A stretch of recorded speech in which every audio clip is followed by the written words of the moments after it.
check nicht, wenn man fett ist. Iss einfach nicht, Alter. Iss weniger. Ja, oder iss einfach, lass es Mittag oder zur Nacht aus. Wie schwer bist du vorher? Brüder, 128 Kilo, Mann. Bro, wenn du jemanden gerne hast, Ja. checkst, dann sagst du ihm doch, Bro, du bist fett, nimm ab. Ja, du zwischen Typ ist das ja nicht schlimm, weißt du, wenn du zu einer Frau sagst. Hey Schatz, schau, es würde dir gut tun, wenn du ein bisschen abnehmen würdest. Erstens für deine Gelenke, zweitens für dein Herz und allgemein deine Gesundheit. Ja, so würde ich es dir sagen. Was hat sie dir geantwortet?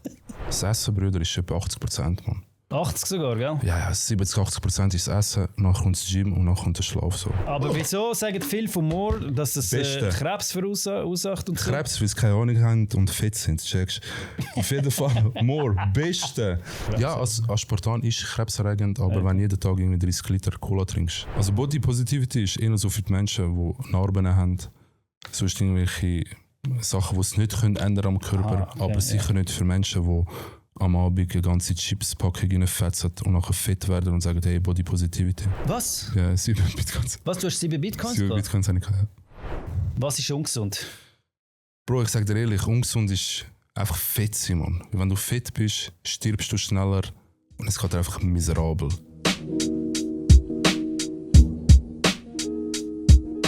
Der Podcast wird gesponsert von Super Kimura. Es ist ein Trainer aus Bern. Er macht Videos über Kampfsport auf Social Media. Ich tue unter seine Accounts unten dran in der Videobeschreibung verlinken. Da kannst du dort schön draufdrücken und ihm einen schönen Follow gönnen. Dann er sponsert den Podcast. Merci vielmals und einen schönen Abend. Mit dem Rabattcode Podcast15 hast du 15% Rabatt auf unser ganzes Sortiment auf candyhouse.ch. Am 4.11. ist mein Live-Podcast mit dem Rush und mit dem Erik im Plaza in Zürich. Tickets findest du auf deinemuttercomedy.ch. Gang vorbei und bringen heim. Oder natürlich ohne in der Bio. So, willkommen bei Birrenweich Talk. Das ist die Folge Nummer 20. Und heute haben wir einen speziellen Gast da, Erin. Bringen heim, tu dich schnell Wunderschönen guten Tag, meine Damen und Herren. vorstellen. Hier Ja, was soll ich sagen? Erin, bin früher fett gewesen, jetzt bin ich nicht mehr fett. Und ja, jetzt bin ich da beim Birrenweich im Podcast. So, ja, das zu dem. Und du bist der Ex von einer bekannten Influencer. Aber wir sagen den Namen nicht. Der Name wird nicht erwähnt. Nicht, wie, ja, keine Ahnung. Aber was Respekt. kostet und so. Ja, Aber egal, was kostet. Ja, voll. Und du darfst natürlich auch im Podcast da kommen. Nochmal? Sie dürfen auch im Podcast kommen. Ja, auf jeden Fall. Das wäre noch cool, ja. Also, Bro, was machst du? Was ist dein Content, den du machst? Also, mein mein Content ist, also wenn ich immer hin und her schaue, ich sehe mich gerade dort auf dem Bildschirm drum. Ich schaue. Auf jeden Fall, was mache ich? Ich mache Abnehmen-Content. Also ich zeige den Leuten, wie man so abnehmen kann. Und ja, eigentlich ist es eigentlich voll easy.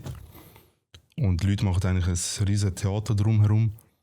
Und ja, ich probiere es den Leuten eigentlich simpel und einfach erklären. Wie schwer bist du vorher? Brüder, 128 Kilo, Mann. 128 Ja, Kilo auf voll. 1,98 Meter, hast du gesagt, ja? 96. 96. Eben, da können wir noch das Bild einblenden, kannst du mir sicher noch eins schicken, Ja, oder? fix. Könnt ihr mal schauen, was für ein Schiff das war. Aber wie bist du dazu gekommen? Wieso bist du... Also wieso bin ich fett gewesen, Ja. oder? Ja, Brüder. wie Darf soll man ich das dir überhaupt sagen? Was, fett? Ja, Bro, ist ja ein Fakt. Dass du fett gewesen bist. Also, Ja, aber was viele ist? fühlen sich angegriffen, wenn du ihnen sagst, hey, du bist... weißt du, das ist eigentlich ein Fakt, das ist ja, du sagst einem, aber du darfst ihm ja nicht sagen, hey, du bist fett. Oder sagst du den Leuten, wenn du einen Kollegen hast, hey, du bist fett und so? Bro, ganz ehrlich, das ist so, wenn du etwas zwischen dem Zahn hast, checkst. Keine Ahnung, wenn du jetzt etwas zwischen dem Zahn hättest, dann würde ich sagen, Bro, nimm das weg. Oder? Ja, aber du kannst schnell so machen mit dem Zahnstocher, aber das Fett bringst du nicht schnell weg. Weißt du? Ja, doch, bring schon schnell weg, wenn du willst. Ich habe es jetzt auch gebracht in 3 Monaten, 25 in 3 Kilo. Monaten? Ja, Wie voll. viel? 3 Monate, 25 Kilo. Shit, okay. Voll. Krass. Also heisst am Morgen ins Gym, am Abend ins Gym. Was, du gehst 2-mal am Tag ins Gym? Ja, voll. Bin ich Wie gesehen. machst du das, Bro? Also du hast das... Bro, Wecker stellen am Morgen nein, um ich 4:30? meine, machst du am Morgen zum Beispiel Brust, Schultern und am Abend... Bro, am Wie Morgen machst du das? Muskeltraining, okay. Und am Abend Cardio. Ah, okay. Voll. Ja, okay. Voll. Ja. Und dann ist das Fett eigentlich relativ gut geschmolzen. Ja, Okay. Sonst können wir da irgendwo ein Bild einblenden nochmal. Da oder da. Wenn du Ja, das Bild fix. einblenden, Ja, merci voll. vielmals. Von Michelin-Männli. Aber was hast du denn alles gegessen, dass du so fett geworden bist? Bro, alles. Was soll ich dir sagen? Was habe ich nicht gegessen, oder? Checkst? Was habe ich nicht gegessen? Außer Schwein habe ich alles gegessen. So. Ja. Ja, voll. Alles ist Fast gefressen, Food, die Brüder, ganze alles. Pizza, Pide, Kebab, Burger, ja, alles. Jetzt isst du die Sachen, oder? Jetzt esse ich sie schon noch, aber im Maße, checkst, weil du musst heißt- auf Kalorien schauen, dies, das, tralala, und dann kommt das eigentlich sehr, sehr gut. Pro Woche so? Was isst du, wenn isst du einen Kebab? Einmal pro Woche? Oder? Einmal in der Woche. Schon? Einmal in Doch 2 noch? Wochen, ja, fix. Okay. Aber willst du noch weiter abnehmen, oder? Nein, jetzt ist glaube ich tipptopp und jetzt fange ich an mit dem Aufbau. Und dann kommt es eigentlich gut, dass ich bis Ende Jahr aussehe wie eine griechische Statue. Wie David Michelangelo steht. Ja, ja, voll, so in etwa. Aber wie würdest du dich bei jemandem beschreiben, der dich noch nie gesehen hat? Wie Weißt du, meinst wo du? jetzt noch nie dich gesehen hat auf Social Media, wo jetzt, nicht, wo jetzt jemand zuschaut und er weiß gar nicht, wer du bist? Du würdest dich beschreiben als der Fette, der abgenommen hat, oder was? Bruder, ich würde mich beschreiben als der Fette, der abgenommen hat, ja. Weil ich Ist kenne dich eigentlich als relativ der gut. Ex-Freund von einer bekannten... Ja, natürlich kannst du es auch so sagen, der Ex-Freund, aber das ist auch nicht das Ziel, Brüder, checkst. Ich will ja Ah, nicht ja. der Ex-Freund sein Voll. von einer bekannten Influencerin. Bist du eben recht lange eben eigentlich so gewesen, oder? Ja, Bro, 6 Jahre lang. 6 Jahre bin, 6 Jahre. lang bin ich hinter der Kamera gewesen. Man hat mich kennt als Dragan, falls ihr mich noch kennt, der eine oder andere. Gefürchtige Name, jawohl. Ist mir gerade kalter Rücken runtergelaufen. Muss nicht, Bro, muss nicht. Aber ja, das zu dem. Aber eben, wie würdest du dich denn beschreiben? Einfach als Fitness-Influencer, oder? Ja, Brüder, Fitness-Influencer eigentlich, Noch nicht. ja, noch nicht, Brüder. Also ich erzähle einfach so von meinem Werdegang, was ich gemacht habe und zeige den Leuten, wie man es einfach machen kann. Und ja, das ist nachher ihr Ding, ob sie es machen oder nicht, checkst. Ja. Aber ja, das zu dem. Aber schreiben dir dann viele bei den Kommentaren, reduzieren dich immer noch darauf, dass du... Ja, ja, logisch, Schon. Brüder, 100%. Also ich würde jetzt lügen, wenn es nicht so wäre, checkst. Ich Weil man meine, hat dich schon gehört, immer die Stimme. Bro, die Videos haben auch irgendwie 200.000, 300.000 Aufrufe gehabt, checkst. Ja, du bist wieder in auch vorgekommen, aber man hat dich fix. halt nicht gesehen. Ich bin der Geist gewesen, checkst. Wie ich, ich habe mich halt hinter dem Dings Hinter der Maske, versteckt. ja, voll. Du bist der Kameramann selber gewesen. Genau. Und ja, eben wie du sagst, also Kommentare kommen auf jeden Fall. Und nervt dich das, dass immer wieder die Kommentare kommen? Ja, logisch nervt mich das. Also. Ja. Ja, ist ja klar. Logisch. Ja. Aber was willst du machen? Ja, sie beleidigen. Keine Ahnung. Und wann hast du denn gemerkt, dass du dort aus dem Schatten raus willst? Weißt du, dass du sozusagen Brüder, hast selber nachher angefangen Content zu machen? ja, der Nach dem Tag Schluss X ist irgendwann gekommen. Genau, der Tag X ist gekommen. Ich bin heimgekommen, es war nichts mehr rum. Gewesen, so. Und Also wie genau? Hast du das noch genauer erklärt? eben, ich bin bist heimgekommen, heimgekommen? Brüder, und es war nichts mehr dort. Gewesen. Also deine Ex ist nicht mehr dort gewesen? Genau, richtig, ja. Und alles ist hat sie alle ihre Sachen Nein, einfach mitgenommen? so das Wichtigste hat sie mitgenommen. Und du hast keine Ankündigung, nichts? Nein. Also ich gehe jetzt zum Beispiel heim und meine Frau ist einfach weg und Kinder. Ja, voll. Okay, ihr habt keine Kinder, Ja, voll, zum Glück. aber eben, wie wenn ich jetzt heimgehe und ich weiss von nichts, das war ganz normal gewesen und sie ist einfach nachher weg. Ja, voll. Hä? Ja, und nachher hast du geschrieben, ey, was ist los, wo bist du und so. Ne? Ja, so in etwa. So in etwa war es gewesen. Und es hat keine irgendwie, wie sagt man, Anzeichen gehabt, dass etwas... Ja, Brüder, was Vorher will ich dir schon. sagen? Jede Beziehung hat mal das eine oder andere, checkst. Ich meine, selbst bei deiner Beziehung wahrscheinlich Ja, ist nicht jeder Tag 100%. rosig, oder? Nein, voll nicht. Eben. Und ja, aber ja, schlussendlich war es so, gewesen, ich bin heimgekommen und alles war weg. Gewesen. Und alles ist weg gewesen. Genau. Und nachher hast du aber nicht gerade direkt an dem Tag einen Social Media Account eröffnet. Nein, logisch nicht.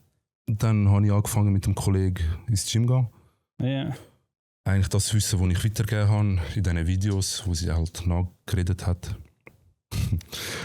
Ja. habe ich dann selber genützt. Das ist ein hure ähnlich vom Aufbau. Wirklich? Also, ja, du hast sie ja gemacht, die Videos, das ist ja logisch. Ja, voll. Wenn du sie ja gemacht hast, Ja, ich habe sie geschnitten, gemacht, aufgenommen. dann ja. muss es ja ähnlich sein, Ja, weißt du, was ich meine? voll. Ja. Und ja, nachher habe ich das angefangen, umgesetzt, gemacht, da. 3 Minuten später 25 Kilo leichter geworden. Und dann angefangen mit TikTok, Social Media, Instagram. Instagram zwar relativ klein noch, Ja. aber TikTok. Ja, jetzt kommt es ja. aber schon langsam, oder? Ja, TikTok ist so 3000. Insta. Ja, Insta, langsam, aber stetig so. Ja. Also ich verlinke es da unten, könnt ihr schauen. Ja, Instagram. folgt da, wenn er nicht mehr Auf möchte. Insta wie Flash? Bro, auf Insta 400? Ja, aber es kommt, weißt du, es kommt nachher wie es Rolle, Ja, so voll, wie Schneeball, voll. das erst. Und weil nachher, je mehr dir folgen, nachher kommt es ja bei denen vorgeschlagen, Ja, folgt auch. voll. Und so ist es dann nachher, oder? Das kommt. Voll. Ja, aber du hast dann eben, das ein Grund gewesen, Training, dass du angefangen hast Bro, ich habe mit Gym, gedacht- oder hast du... Bro, ich habe gedacht, ja, komm jetzt die ganze Energie, die ich in die Person hineingesetzt habe, setze ich jetzt in mich hinein. Und ja, dann habe ich es gemacht und dann hat es geklappt. Weil ich kenne mega viele so Kollegen, die machen Schluss und nachher gehen sie voll ins Gym. Und so. Nachdem sie Schluss haben, oder? Ja. Nein, das Ding ist halt gewesen, wie soll ich das sagen? Das Ding ist halt gewesen, ich habe mich wirklich auf sie konzentriert, Mann. Ja. Nur schon wegen dem Content suchen, Content machen, überlegen, was für Scripts, dies, Ist das alles von dir gewesen, oder? Plus Bro, minus. fairerweise sage ich mal 70%. Okay, Ja, easy. voll. Und jetzt machst du eigentlich jeden Tag ein Video? Du machst eigentlich jeden Tag, oder? Jeden zweiten oder jeden Tag. Das Ding ist halt wegen dem Arbeiten. Und weißt, für die, die es nicht kennen, du machst ja Videos, wo man sieht über Ernährung, was gut ist, über Kohlenhydrate. Was ist zum Beispiel das viralste Video, das du postet? Das viralste Video war, wo ich erklärt habe, wer ich bin. Schon? Ja, tatsächlich. Das erste, oder? Ja. Ja, was? Das hat, glaube ich, 120'000 so. Plus, minus. Und was hast du denn gesagt? Ja, ich habe erklärt, Ich bin der hallo, ich bin der Dragan oder ich bin nicht der Dragan. Ich bin diese und... ja, voll, ich bin dieser und ja. Nachher ist das viral gegangen so, checkst. Ja. Also das ist eigentlich... Das hat es gar nicht mit dem... Eigentlich mit dem Hat eigentlich gar nicht jetzt. mit dem zu tun, ja. Aber nachher sind die Videos halt über Ernährung sind eigentlich relativ auch gut angekommen. Haben auch um die 20'000, 30'000 Aufrufe. Ja. Eigentlich relativ solid. Und ja. Also machst du auch Rezepte und so? Aber Ja, ich mache ein paar Rezeptvideo, kleine Rezeptlis, eigentlich so schnelle Snacks, So. sage Ja. ich einmal, wo ich halt abgenommen mit dem. Und ja, weil halt, ja, was soll ich sagen? Leute schießen ja meistens an. Checkst, ich koche Ich dies, auch, das. Ja, weißt Bro, du. 100%. Ich gehe ja auch ins Gym und so, auch wenn man es nicht sieht. Aber Bro, man sieht es 100%. Schau mal die Arme. Mach mal, spann mal an, bitte. Ha! schau, weißt du. Bro, gerade Sonnenuntergang. Schau das an, ist gerade dunkel geworden. Ja, da. Mach pass schnell nicht das auf, Licht hey, aus. wenn Mach ihr schnell jetzt das einen Licht aus. Kommentar schreibt, pass, ihr habt es gesehen, gell? Dann klopft es aber. Ja, dann toucht es. Ja, auf jeden Fall, eben, bei mir ist das so, ich habe Corona über den schlimmen Verlass dort, ich komme nicht mehr dort an, wo ich war. Wo bist du denn, gewesen, Bro? Also ich meine an das Level. An das, Ja, wie bist du wo ich im Kannst du mal ein Bild einblenden? ein Bild einblenden? Ja, voll. Hast du eins? Oder ist das so wie, ich bin wäre aber einer, Fußballprofi wo nicht- Bro, Ich geworden? mache nicht so viele Bilder von mir. Ich habe schon Bilder von früher, doch, schon. Ja, Bro, tu Aber, mal einblenden. Ich habe nachher irgendwie jedes Mal, weißt du, mit dem Herz so Herzstolper und so während dem Ja. Training habe ich mega oft gehabt. Wirklich. Und nachher, okay, ich habe auch noch Kinder, ich habe immer Ausrede. Mhm. Weißt du, weil meiner Meinung nach, je nach Genetik ist die Ernährung fast wichtiger. Ja, logisch, das ist Also, absolut so. weißt Also Und ich bin das zu faul. das Essen, Brüder, ist etwa 80%, Mann. 80 sogar, gell? Ja, 70-80% ist das Essen, nachher kommt das Gym und nachher kommt der Schlaf. So. Also Schlaf ist eigentlich schon auch brutal wichtig. Schlaf ist auch Ja, wichtig, brutal dann wichtig, habe ich auch ja. einen schlechten Schlaf. Schon. Du musst auch Sonnenbrille, gell? Voll. Fair. Aber ich habe seit 2018 ist das ja gesehen, habe ich aufgehört zu kiffen und seitdem habe ich Probleme mit Schlafen auch, weißt du? Schon. Ich glaube, das ist alles zusammen. Essen, weißt du, wenn du richtig durchziehen im Gym, dann musst du etwa sicher 3-4 Mal am Tag essen, Protein Minimum, oder? Bro, rein theoretisch kannst du auch einmal am Tag essen. Ja, aber Bro, wenn du so ein Ektomorph bist, weißt du, so einer, der schnell verbrennt und so, ist es schwierig, wenn du nur einmal am Tag isst. Weißt du dann, wie viele Kalorien du isst? Ich habe einen Tracker und so gehabt, Yazio hat die App geheißen. Aha. Aber es hat mich angeschissen. Und du kannst auch Fotos machen eigentlich vom Essen, aber das ist verdammt ungenau. Bro, das ist schon genau, Mann. Aber du hast den QR-Code am gesehen, aber das ist mega mühsam. Immer das Tracken finde ich eben auch, bin ich zu faul, um über eine lange Zeitraum zu tracken. Ich habe es jetzt schon mehrmals gemacht, so 1-2 Wochen. Und nachher irgendwann bist du unterwegs und so. Dann vergisst es und dann vergisst es einmal, dann schießt dich schon, fängst dich an anschießen, weißt du. Ja, Bro, aber das sind 2 Minuten, Mann. Checkst. Ja, Mehr aber du Aufwand hast zum im Beispiel Tag. immer Waage und alles, oder? Du hast immer Waage dein Zeug, ne? Ja, ich tue es immer noch wegen tatsächlich. Ja. Und Was machst du, wenn du unterwegs bist? Jetzt zum Beispiel. Jetzt bist du jetzt, da. Jetzt haben wir unten vorgegessen. Bro, dann schätze ich so plus minus, checkst. Du weißt so, jetzt, was wir unten ja, vorgegessen so haben. mit der Zeit hast du das so ein bisschen im Griff. Und trägst du das jetzt ein, was wir unten gegessen haben? Ja, tatsächlich, ja. Hast du schon eingetreten? Ja, voll. Wie viele Kalorien hast du gegessen? Vorher? Bro, 850, sag ich mal. Ja, so was? plus minus, Ich habe keine Ahnung. Ja, eben, das ist das Ding, Bruder. Wenn du weißt, wie viel Kalorien du brauchst, wie viel du isst, dann nimmst du auch zu oder nimmst du auch ab. Was ich halt ein bisschen schaue, ist zum Beispiel, was ich gemacht habe, ist, ich habe zum Beispiel am Tag bei guten Zeiten 1 Kilo Magerquark. 1 Kilo? Weißt, ja, also nicht Magerquark? aufs Mal. Aha, 250, 4 mal 250 Okay. mit Wasser. Okay. Das ist schon grusig so. ja, ist kurz grusig. Und dann weißt ich weiss jetzt gerade nicht, wie viel Protein das ist. Ein Kilo Magerquark, wie viel ist das? Ja, Weißt du? Bro. Sag mal. Der Stuhlgang ist nachher auch wie Magerquark. Ja, eben. voll. So dünn Pfiff. Ja, meistens so Dünn Bananen Schiss. drin, oder? Ja. Und dann? Und dann kommst du so schon, wenn du eben nur das schon machst, weißt, ich versuche immer so einfach zu machen. Aber wenn du das eben so würdest machen, dann kommst du schon auf deine Proteine automatisch. Ja, fix. Es gibt ja natürlich auch Dings, dass du einfach Proteinshakes 3-4 am Tag trinkst, oder? Kannst du auch morgen einen. Ich verträge die auch nicht mehr so irgendwie. Wegen, Ich habe das Gefühl, dass ich von diesen Proteinshakes das bekomme, so Herzstolpern und so. Meinst du? Ich habe auch oft das und jetzt habe ich es seit ein paar Tagen wieder nicht. Oder vielleicht Einmal bin wegen ich während dem Koffein. Podcast fast schon verrecken gewesen. Wirklich? Bist du nervös gewesen, oder? Nein, nicht wegen nervös. Wegen was denn? Ich habe mich das so Herzrhythmusstörungen. Es ist noch nie eine Diagnose. Nur einmal im Spital ist mir eine diagnostiziert worden, aber das ist ja ganz normal. Aber ich habe eigentlich keine Herzrhythmusstörungen. Ne? Okay. Einfach so extra Schläge. Die einen spüren das halt stärker. Also das ist Zwischenschläge, oder was? Voll. Die einen spüren das voll, weißt du? Ja. Und du spürst es voll. So. Nachher wird es voll schwindelig und so. Und ich habe seit ich keine Proteinshakes mehr trinke, kann ich das nicht. Ich weiß nicht, vielleicht ist es auch Placebo. Es ist Placebo 100%. Weil, ja, wenn du überlegst. Aber es gibt so viele verschiedene Proteinshakes, weißt du? Die besten sind von Moore. Moore? Also, ja, Moore. Bitte. Ja, Christian Wolf, Brüder. Ich höre gib mal da hin. Ist das nice? Aber wieso sagen viele von Moore, dass es Krebs verursacht und so? Krebs, weil sie keine Ahnung haben und fett sind, checkst. Auf jeden Fall, Moore, Beste. Gibt keinen mal einen Krebs, Code. Moore. Hä? Aber wieso ist Moore auch negativ in den Schlagzeilen? Bro, das ist, weil der Brüder sagt, wie es läuft, checkst, und die Leute mögen die Wahrheit nicht vertragen. Er sagt halt fett. Ja, nicht, wegen dem verstehe ich schon. Ja. Auf das Thema wird ich nachher sowieso kommen. Wirklich? Ja, auf jeden Fall, das ist mein Hauptthema. Bro. Das ist wichtig, wir müssen wichtig und richtig, gell? Gegen fette Bewegungsstärke. Oder sie soll sich auch Nein, bewegen. Nein, übergewichtig, curvy. Bro, wenn eine Frau sagt, sie ist curvy, was haltest du davon? Sie ist recht curvy. Was heisst sagen wir, sie ist curvy? 100 Kilo und sagt, sie ist curvy. 100 Kilo, wie 1,70 Meter. Ja, Bro, also weißt du. Hey, schau, sorry, wenn ich lache, nicht, dass ich nachher wieder lache. Aber ich weiss, ich habe früher, als wir geschafft haben, hat einer immer gesagt, sie sind curvy und so. Ja, also Bro. Nicht so curvy, Bro, du bist fett, aber du darfst nicht sagen. Bro, aber fett sein ist eben nicht gesund. Bro, das Ding ist. Es geht ja um Gesundheit. Mir kannst du nicht sagen, ich bin ein Lauch. Weißt du, was ich meine? Das Ding ist ja schon, es ist schon curvy, aber Bro, es ist auch fett, man, checkst.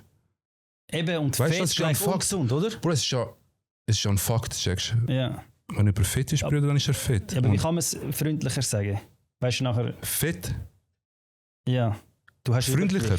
Ja. Weißt du, wenn du jemandem sagst, du bist fett... Hä? Mehrgewichtig. Nein, weißt du, ohne jetzt Leute angreifen. Checkst, es hat ja Leute, die vielleicht eine Stoffwechselerkrankung haben und so. Fett. Fett. Übergewichtig. Ist fett. Adipös. Du bist selber ungesund. übergewichtig gewesen. Ja, Bro. Was hast du für ein BMI denn gehabt? Was ist, keine Ahnung, Mann. Auf jeden Fall hoch. Okay. Sonst können wir es auch ausrechnen und irgendwo einblenden. Ja. Also das heisst, du wirst jemandem... Also, wie siehst Bro, du das? wenn du jemanden gerne hast, checkst, dann sagst du ihm doch, Bro, du bist fett, nimm ab. Ja, du tust mir Typ ist das ja nicht schlimm, weißt du? Wenn du zu einer Frau sagst. Bro, sag mir so, deine Frau nimmt zu, Brüder. Checkst, 120 Kilo auf einmal, du stehst auf, Papp, 120 Kilo. Dann würde ich ihr sagen, hey Schatz, schau, nimm doch ab. Es ist nicht gesund. Und so, wie würde sie es aufnehmen? Würde sie nicht Schluss machen, weißt du? Ja, Bro, wenn du es ihr erklärst, hey, schau, du hast ein Kind, oder? Ja. Was sagst du, hey Schatz, schau, wir haben Kinder, wir müssen ein Vorbild sein, plus sie will die Mami ja länger haben, dies, das, tralala. Dann wird sie es ja verstehen, oder nicht? Ja, okay, meine Frau ist nicht fett, weißt du. Aber stell dir vor, sie wäre fett.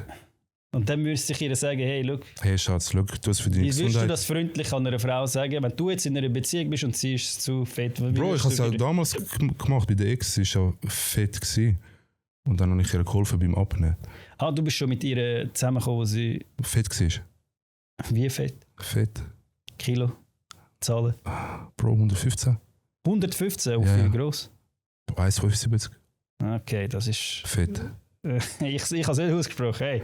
Distanzieren. Hey, aber das ist ja ein Fakt, Bro. Aber es ist ein Fakt, ich oder? Jedes Mal, egal was ich... Weißt du, was ich meine? Aber jetzt nachher heisst es, ich bin gegen Fette, weißt du? Nein, Bro, du bist... Nein. Ich bin ja selber fit gewesen. Check. Das ist so, wenn du sagst, ich habe schwarze Kollegen. Nein, so ist es nicht. Aber wenn du selber fit bist... Kollegen, ich darf sagen, dass ja. Nein, das ist so... Bro, wenn du selber fit bist, dann kannst du das sagen, Bruder, fix. Okay. Ja, jetzt bist du eben nicht mehr. Ja, jetzt bin ich nicht mehr, aber... Okay, warte, was sind wir stehen geblieben? Wie würdest du ihr das denn... Wie hast du ihr das gesagt? Also so habe ich es gesagt. Wo ist die Kamera? Da. Hey Schatz, schau, es würde dir gut tun, wenn du ein bisschen würdest abnehmen. Erstens für deine Gelenke, zweitens für dein Herz und allgemein deine Gesundheit. Ja, so würde ich es dir sagen. Was hat sie dir geantwortet? Schatz, ich habe so viele Sachen probiert und ich nehme aber nicht ab. Dann habe ich gesagt, hey Schatz, ich tue mich über das schlau machen und hilf dir beim Abnehmen. Und dann hat es geklappt. Aber ich könnte mir sehr gut vorstellen, dass andere Frauen anders reagieren, wenn du ihr das sagst. Wirklich? Denkst du auch, dass das könnte Bro, sein? keine Ahnung, kann sein. Weiss es Doch, nicht. wenn du ein bisschen...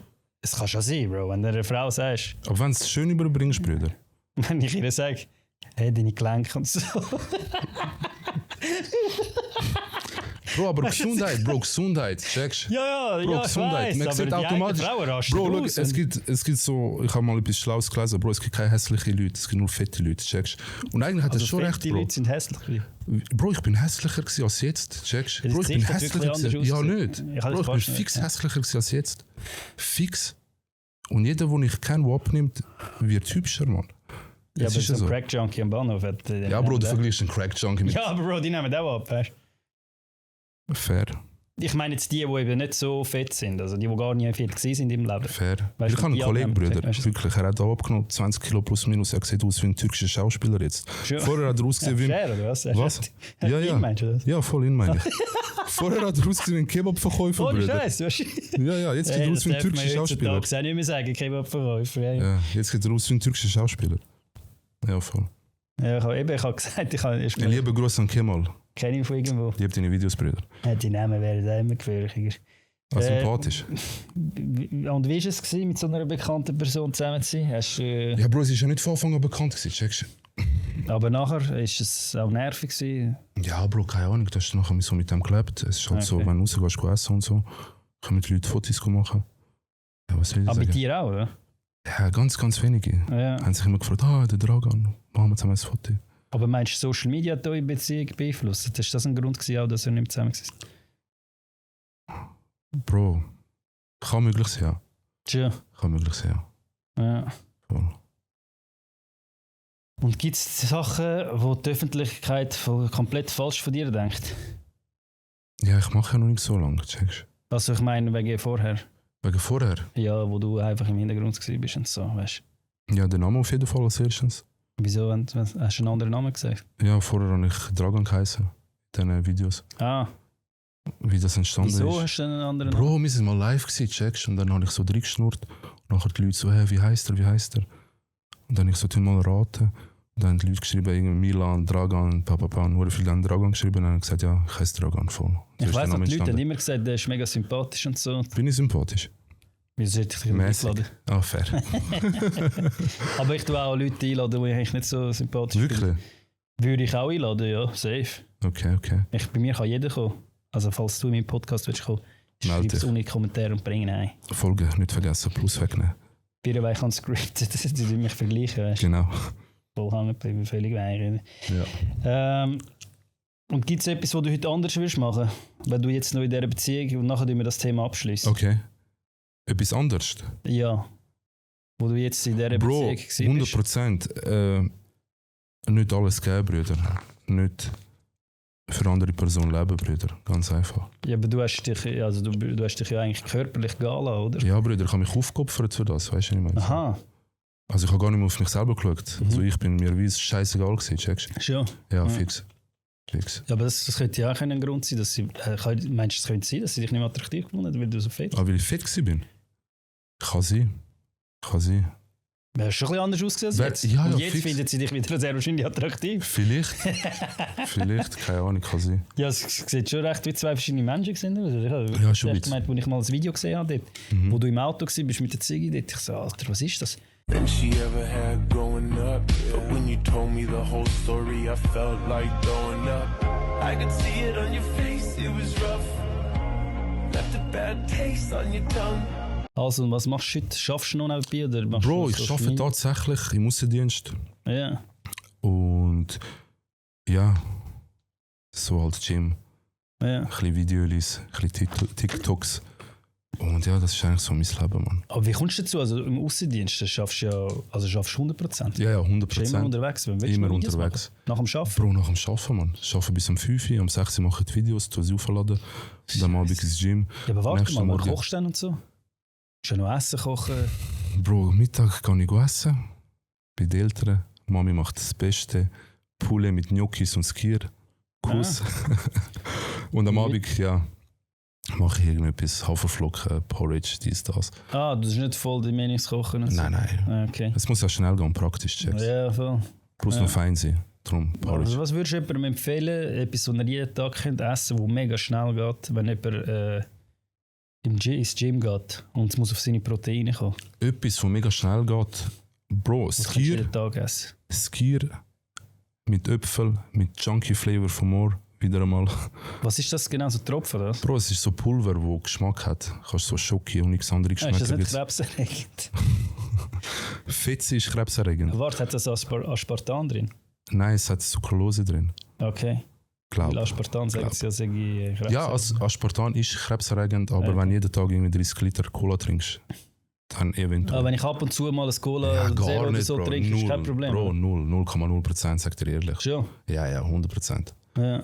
Also Leute, trinken lieber Cola, Aber Zero wieso statt Fetze. Skier? Aber Skier Natur Skier? Oder es gibt ja mit vielen verschiedenen Geschmäckern und so. Bro, Naturskier, Äpfel drin, Zimt, Junkie Flavor. Hat das mehr anmischen. Protein als Dings? Als was? Haferflocken? Nein, tatsächlich nicht, aber es schmeckt besser. Also sie sind plus minus gleich. Ja. Plus minus gleich von den Nährwerten. Joghurt, ist das wieder weniger? Bro, Joghurt, ja, deutlich weniger. Aber Skier kostet schon ein bisschen, ja? Bro, du hast Geld, schau dich an. Carlo Colucci, weißt du? Bro, das was hat habe der ich Auto 4-5 gekostet? Jahre oder so. Ja, was hat der gekostet? Keine 5 Ahnung. Lappen, Brüder. Ich weiß nicht, das ist das Einzige, was ich... Das sind ich habe 200 keine teure Sache, Skierdosen, Brüder. Checkst aber- Ja. Hast du alles voll Skier die im Kühlschrank? Ne? Ja, der eine oder andere Skier habe ich daheim, ja. Ja. Also in dem Fall würde ich mir empfehlen, ja, aber Haferflocken, die sind immer so trocken und so, keine Ahnung. Bro, Haferflocken, Wasser. Ich lasse mir die amigs aufweichen in der Milch und so und nachher tun sie in den Kühlschrank. Und Kannst du auch dann machen, kannst du auch nach dem machen. Gym, Brüder. wenn ich zu Hause Kannst du auch komme, bin machen, ich fix. Ein bisschen Whey-Protein drin. Bin Ja, ich zu nah am Mikrofon, ich weiß nicht. ich bin zu weit weg. Welches Aha. Protein würdest du mir empfehlen, wenn jemand ein Dings Protein kauft? Bro, ganz normales Whey-Protein. Spielt keine Rolle. Es spielt grundsätzlich keine Rolle. Protein ist Protein so. Ja. Was hältst du von diesen Chiefs Proteinshakes und so? Die haben nicht zu viel Zucker. Ich weiß nicht, ich habe mich noch nie großartig mit Chiefs beschäftigt. Ich trinke halt wirklich ESN oder More. Ja. Ja, voll. Weißt du, im Migros und Coop und so hat es ja die, dann hat es Offenmaltine Proteinshakes und dann hat es noch die anderen da, die blauen. Mhm. Die trinkst du nie. Bro, Ich sehe, da hat sehr viel Zucker drin im Fall. Bro, sehr, sehr selten. Wirklich halt, wenn es so ein Notfall, Notfall ist, ja, fix. Ich trinke eigentlich am Tag 2 Protein-Shakes, ja, voll. Ja. So am Morgen.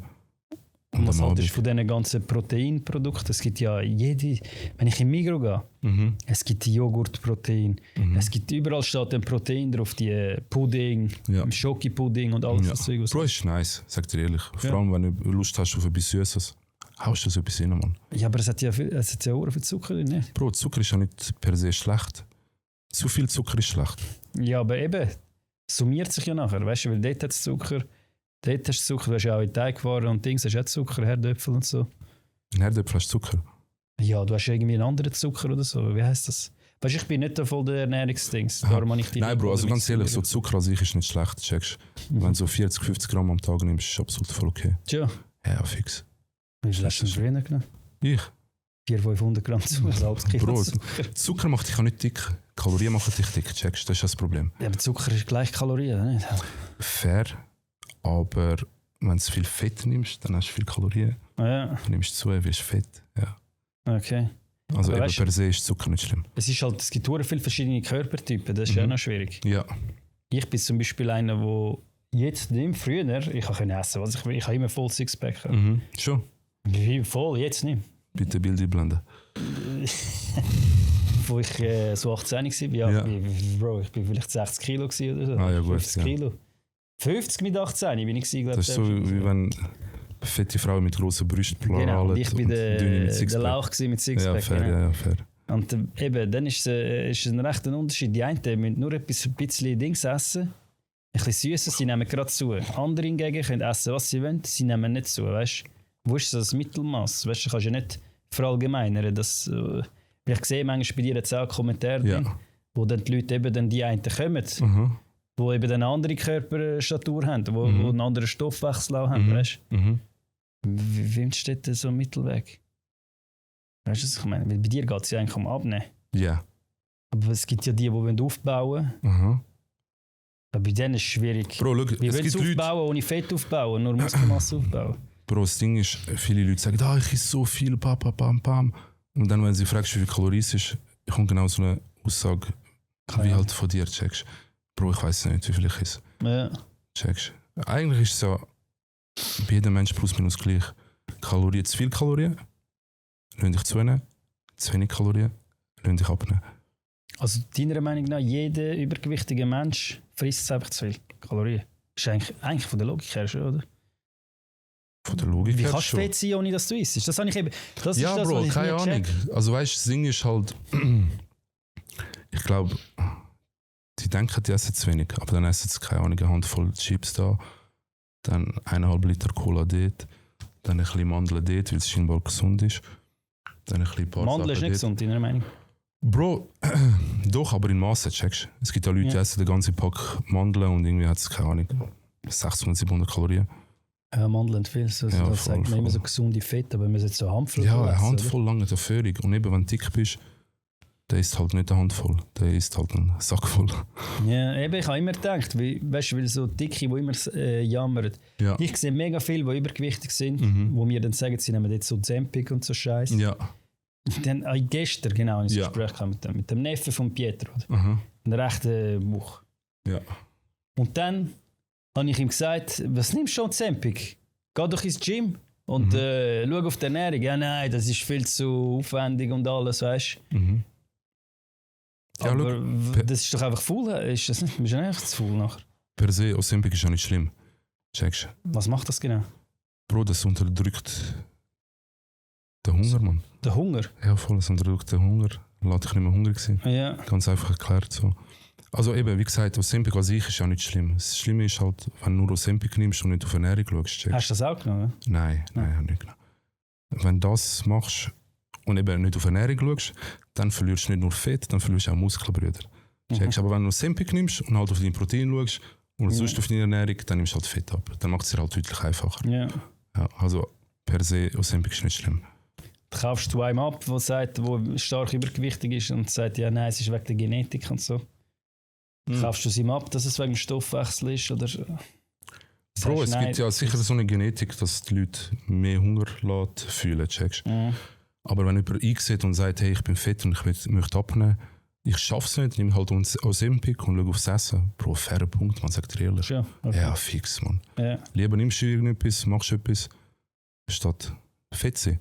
Ja, aber ich kenne eben solche, die gar nichts machen wollen, nur Ozempic nehmen Ja. und eigentlich gar nichts machen. Kein Gym, kein... Ja, Bro, das ist der falsche Ansatz, sag dir ehrlich. Eben. Das Ding ist dann nachher, wenn das absetzt ist, dann nimmst du halt wieder massiv zu. Ja. Voll. Eben, ich sehe mega viele, die dann amigs abnehmen, machen irgendwie eine Diät, sagen wir 2-3 Wochen und nachher nehmen sie noch mehr zu.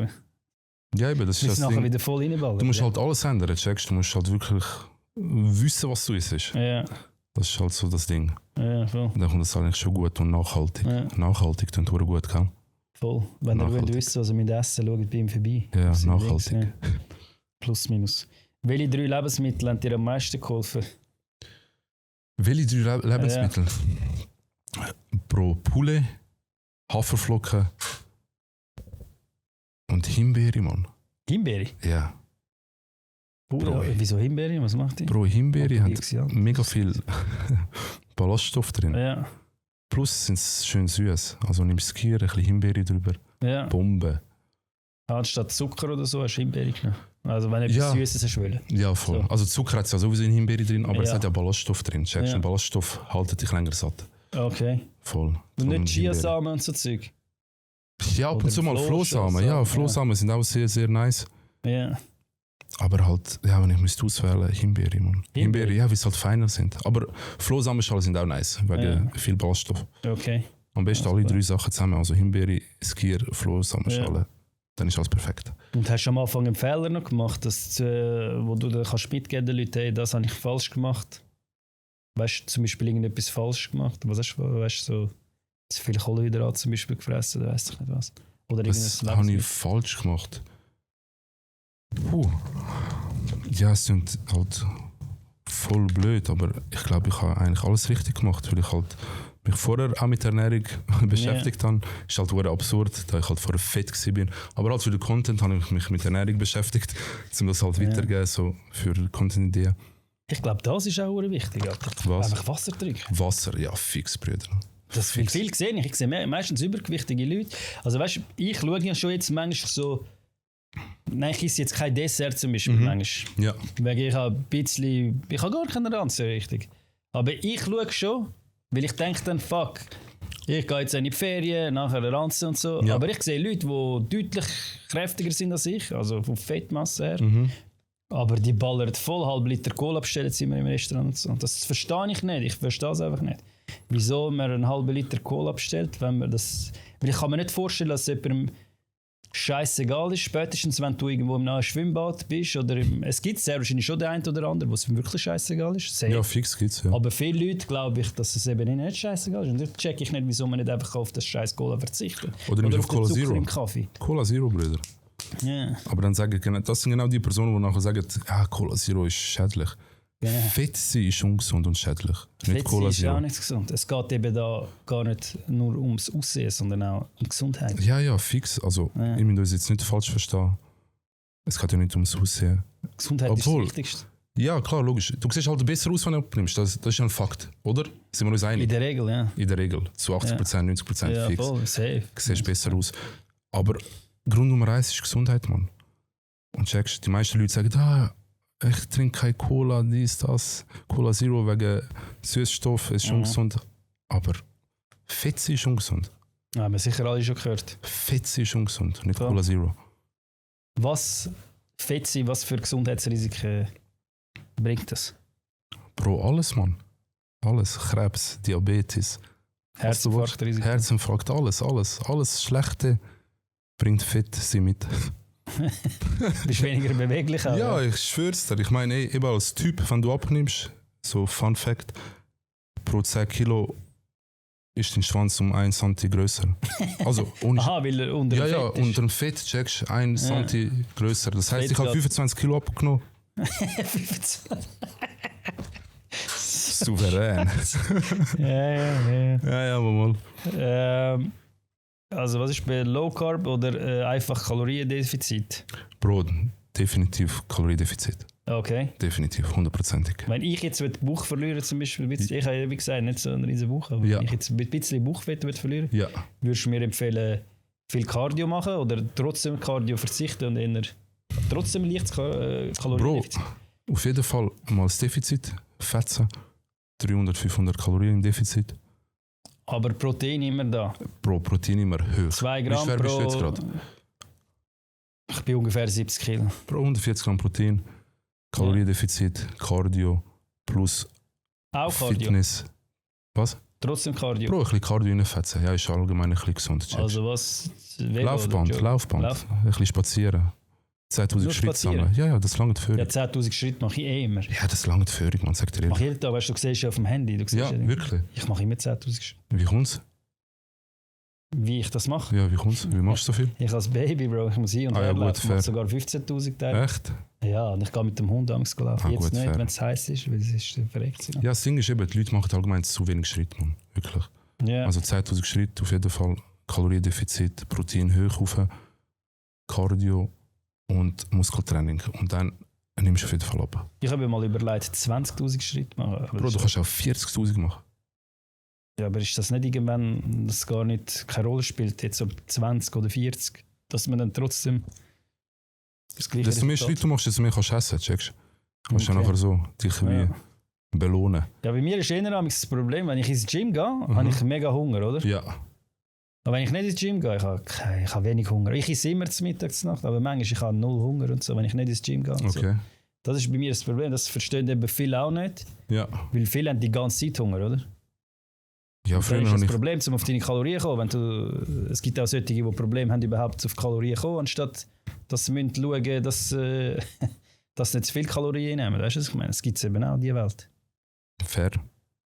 Die kennst du vielleicht nicht so. Nein, ich bin auch fett gewesen, check. Eben, ja. Voll. Aber was würdest du denen empfehlen? Wo möchtest du zunehmen? Voll. Aber Bro. nicht zunehmen, es macht ja keinen Sinn, Fett zu... Weil du könntest ja nachher einfach Süßigkeiten fressen, dann kommst du ja locker auf deine Dings. Fair. Aber Also wenn, gesund möchtest, auf deine Kalorien kommen, weißt wenn du wirklich möchtest zunehmen, dann eben 300 Kalorien zu viel oder 500 Kalorien zu viel. du? Und dann kommt das gut. Also deiner Meinung nach muss man es tracken. Es Bro, gibt du keinen Weg musst... darum. Bro, es geht nicht. Nein, man, ich bin zu faul. Wie, Brüder? Aber das Problem ist, schau mal, erzähl. du bist allein. Ja. Dann ist es etwas anderes. Wenn ich jetzt, meine Frau, weißt du, sie schaut auch jetzt ein bisschen auf Essen, Vollkorn und so, aber wir haben 2 Kinder zu Hause und sie haben keinen Bock, um das manchmal zu essen. Und dann müsste ich wie zweimal kochen, einmal für mich, einmal für sie kochen. Das geht nicht in einer Familie, ist noch recht schwierig. Wie siehst du das? Was würdest du mir empfehlen? Mich scheiden lassen? Ja, Bro, auf jeden Fall scheiden lassen, checkst. Das erste Grund ist, ich möchte zunehmen oder abnehmen, was haben wir. Nein, es ist ja schwierig, weißt du? Ja, was kocht ihr denn so?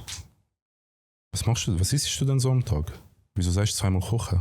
Also, wie? Nein, verschiedenes Zeug kochen. Weil zum Beispiel, weißt du, wenn es jetzt zum Beispiel irgendetwas ist ohne Protein, Ja, die Spaghetti mit Tomatensauce zum ja. Beispiel. Wie viel Protein hat das? Gar kein, oder? Also es Ja, hat Bro, schon kommt mega davon, was wenig. für Nudeln. Ja, wenn du Vollkornnudeln und so nimmst. Ja, sagen wir so Aber das 15 gibt ja Gramm. nichts, oder? 15 Gramm so. Eben, das ist ja nichts. Aber ich würde dann trotzdem noch mein Poulet essen oder sonst irgendetwas. Dann haust du einen Proteinshake rein, Brüder. Ach, du meinst immer einfach nach dem Essen einen Proteinshake? Ja, Hast du haust du einen Problem Proteinshake rein, Problem ist gelöst. gelöst? Ja. Ganz einfach. Weil eben, wie gesagt, Proteinshake ist eigentlich getrocknete Dings. Wie heisst das mal? Magerquark. Ja, Ja, so Aha, vereinfacht. Checkst? okay. Ist auch trockener Magerquark, blöd Voll. gesagt. ja. Darum, alles easy. Also, ihm sein Tipp ist einfach noch einen Proteinshake nachher reinklopfen. Nach dem Essen. Ja. Was haltest du von Cheat Days? Ich habe letztes Mal meiner Frau gesagt, es gibt Leute, die Cheat Years machen. Es gibt ja gar nicht nur Cheat Days. Oder? Nein, Bro, das Ding ist... Ich kann... Schau mal, sorry, wenn ich unterbreche, weil Ja. jedes Mal, wenn ich dann etwas Süßes einmal Ja. esse, ich merke, wenn ich dann den nächsten Tag oder so wieder Lust habe auf etwas Süßes, oder wenn ich mal ein Cola trinke, auch wenn es Zero ist, ich habe dann wieder Lust, direkt bei der nächsten Mahlzeit oder so, ey, das war geil gewesen, weißt du, ich brauche wieder etwas Süßes. Aber wenn ich hingegen immer nur Wasser trinke, dann gewöhne ich mich. So, dann tue ich auch mehrere Wochen nur Wasser trinken, aber sobald Fair. einmal, dann hast du wieder Der Drang. Sucht, oder so. Ja, der Drang. Ja, Bro, es ist Dopamin, das im Kopf ausgesetzt wird. Checkst, der Zucker ist auch so eine Art wie eine Droge, man. Blöd gesagt. Ja. Wenn du zu viel Zucker nimmst, dann ist es schon crazy. Ja. Darum 40, 50 Gramm. Easy. Nicht zu viel. Jetzt 50 Gramm trotzdem. Ja. Also was haltest du denn von Cheat Days gar nicht? Bro, Cheat Days, keine Ahnung, ich selber... Machst du das? Wenn es so in der Kalorien passt, wieso nicht?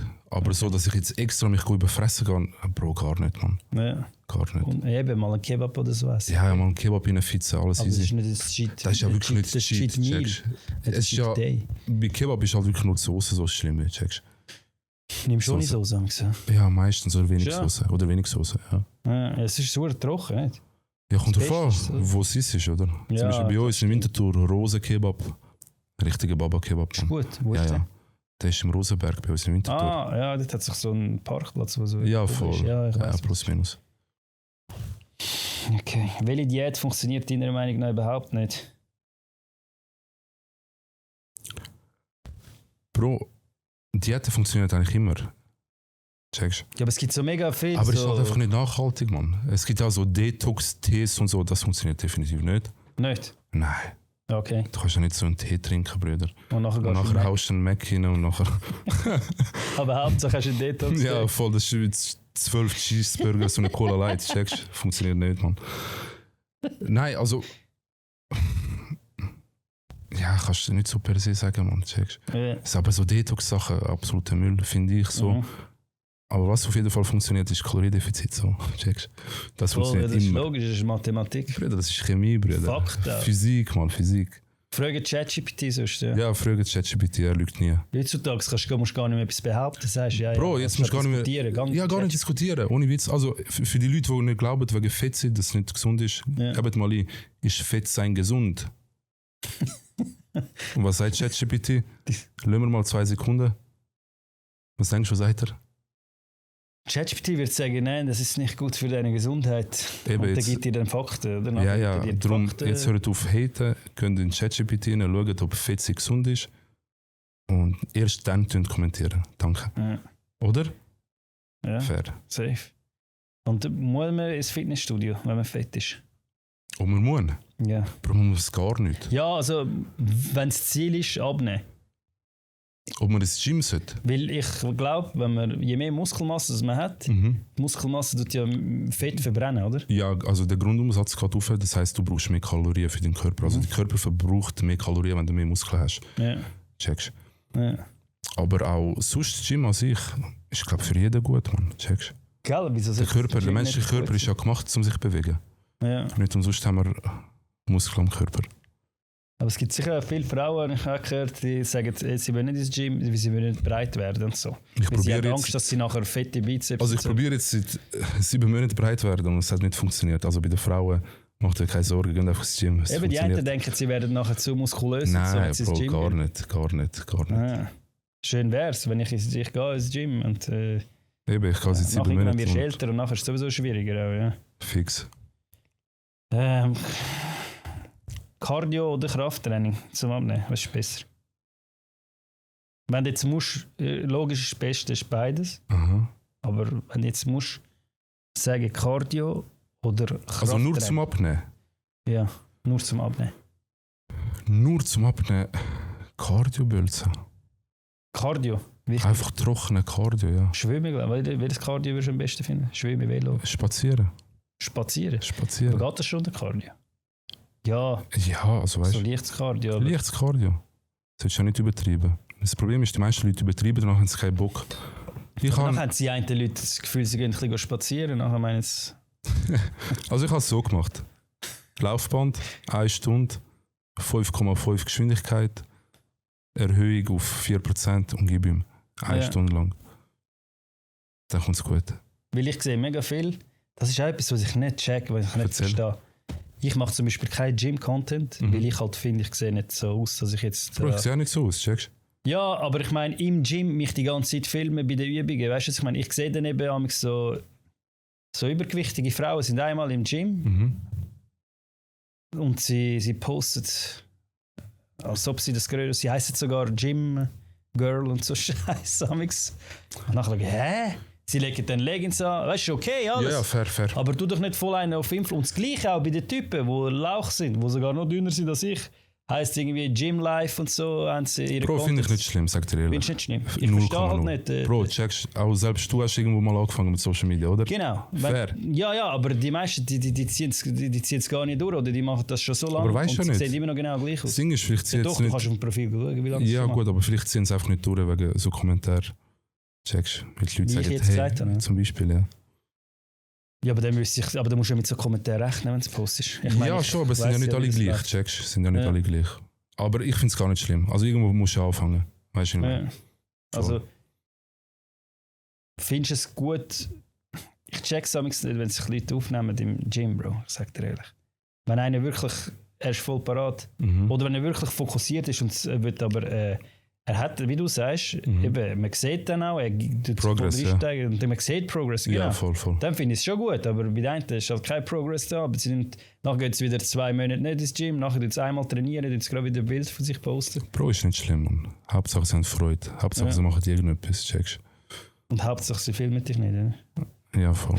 Nein, auch wenn es filmen, ist nicht so schlimm. Wenn sie mich filmen, Ah ja, wenn dich ich irgendwo, filmen. weißt Wenn du gerade auf dem Cardio bist, oder was? oder wenn ich gerade, nein, Po wenn ich gerade trainierst. Squats am machen bin, Dein Kulo wenn trainierst, ich meinen ja? Arsch oder die 1,5 Kilo Hanteln stemmen. Ja. Wie oft gehst du ins Gym? Aktuell 4-mal in der Woche. Okay. Wie Voll. lange bleibst du dort damals? Ja, so 1,5 Stunden. 1,5 Stunden. Ja, voll. Machst du Cardio zuerst? Nein, jetzt mache ich nicht mehr so viel Cardio wie am Okay. Anfang. Ja. Zuerst mache ich Muskeln trainieren, bla bla bla. Und nachher Cardio. Machst du Split oder machst du Ganzkörper? Die 4-mal machst du einen Split. Nochmal? Du hast Split, oder? Ja, ich tue splitten, ja. Voll. Wie sieht das genau aus? Was machst du? Also mein Split sieht so aus. Brust, Rücken. Brust, Rücken? Brust, Rücken. Okay. Dann Schultern, Arm. Ja. Dann, Culito nachher. nochmal? Culito nachher, oder was? Culito nicht. 5-mal gehe ich tatsächlich, nicht 4-mal. Nachher Bein, Ja. nachher nochmal Brust, Rücken und dann nochmal Schultern, Arme. Also warte mal. Aber in der Woche 4-mal? 5-mal. 5-mal? 5-mal, ja, voll. 5-mal. Aha, und wann hast du denn genau deine fixen Tage, wenn du gehst, oder nicht? Ja, fixe Tage, Montag bis Freitag. Ah, du gehst 5 Tage hintereinander, nachher Samstag, Sonntag Pause. Ja, voll. Ah, okay, alles klar. Ja, das ist eigentlich interessant zu hören, wie das eben andere machen, ja. Wie machst du? Ich habe jetzt das durcheinander. Ich habe früher einen mega Plan gehabt. Jetzt ich gehe manchmal ins Training. So, fuck, was mache ich heute überhaupt? Nachher bin ich bei der Bauch, wo ich anfange, und nachher, okay, machen wir heute Brust. Ja, wichtig ist einfach das Gas, man ganz ehrlich so. Trizeps. Ich habe immer Brust, Schulter, Trizeps habe ich gemacht, Rücken, Bizeps, und ich habe dann amigs, weil ich Bein hasse, habe ich immer gemacht Bein und am gleichen Tag vielleicht noch Schulter, oder weißt, dass ich noch so mich nicht so fest habe. Ja, ich hasse Bein eigentlich auch, checkst. Weil, ja, keine Ahnung. Ich habe dann teilweise Bein amigs gar lang nicht gemacht.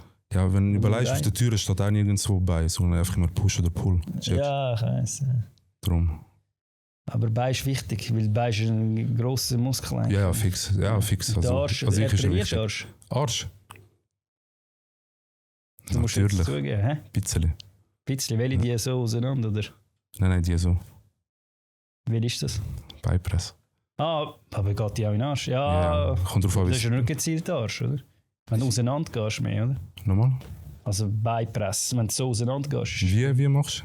Wenn du so auseinander gehst, also ich weiss nicht, ich mache das eben nicht bei Beipress, Arsch trainieren. Nein, ich habe die dort so, ich komme mir amigs vor. Bro, ich tue nicht so spezifisch den Arsch trainieren, so ein bisschen Oberschenkel. Was haltest du von Männern, die den Arsch trainieren? Ja, ist sicher nice. Schön. Aber Wieso machen nicht das für mich. Männer eigentlich?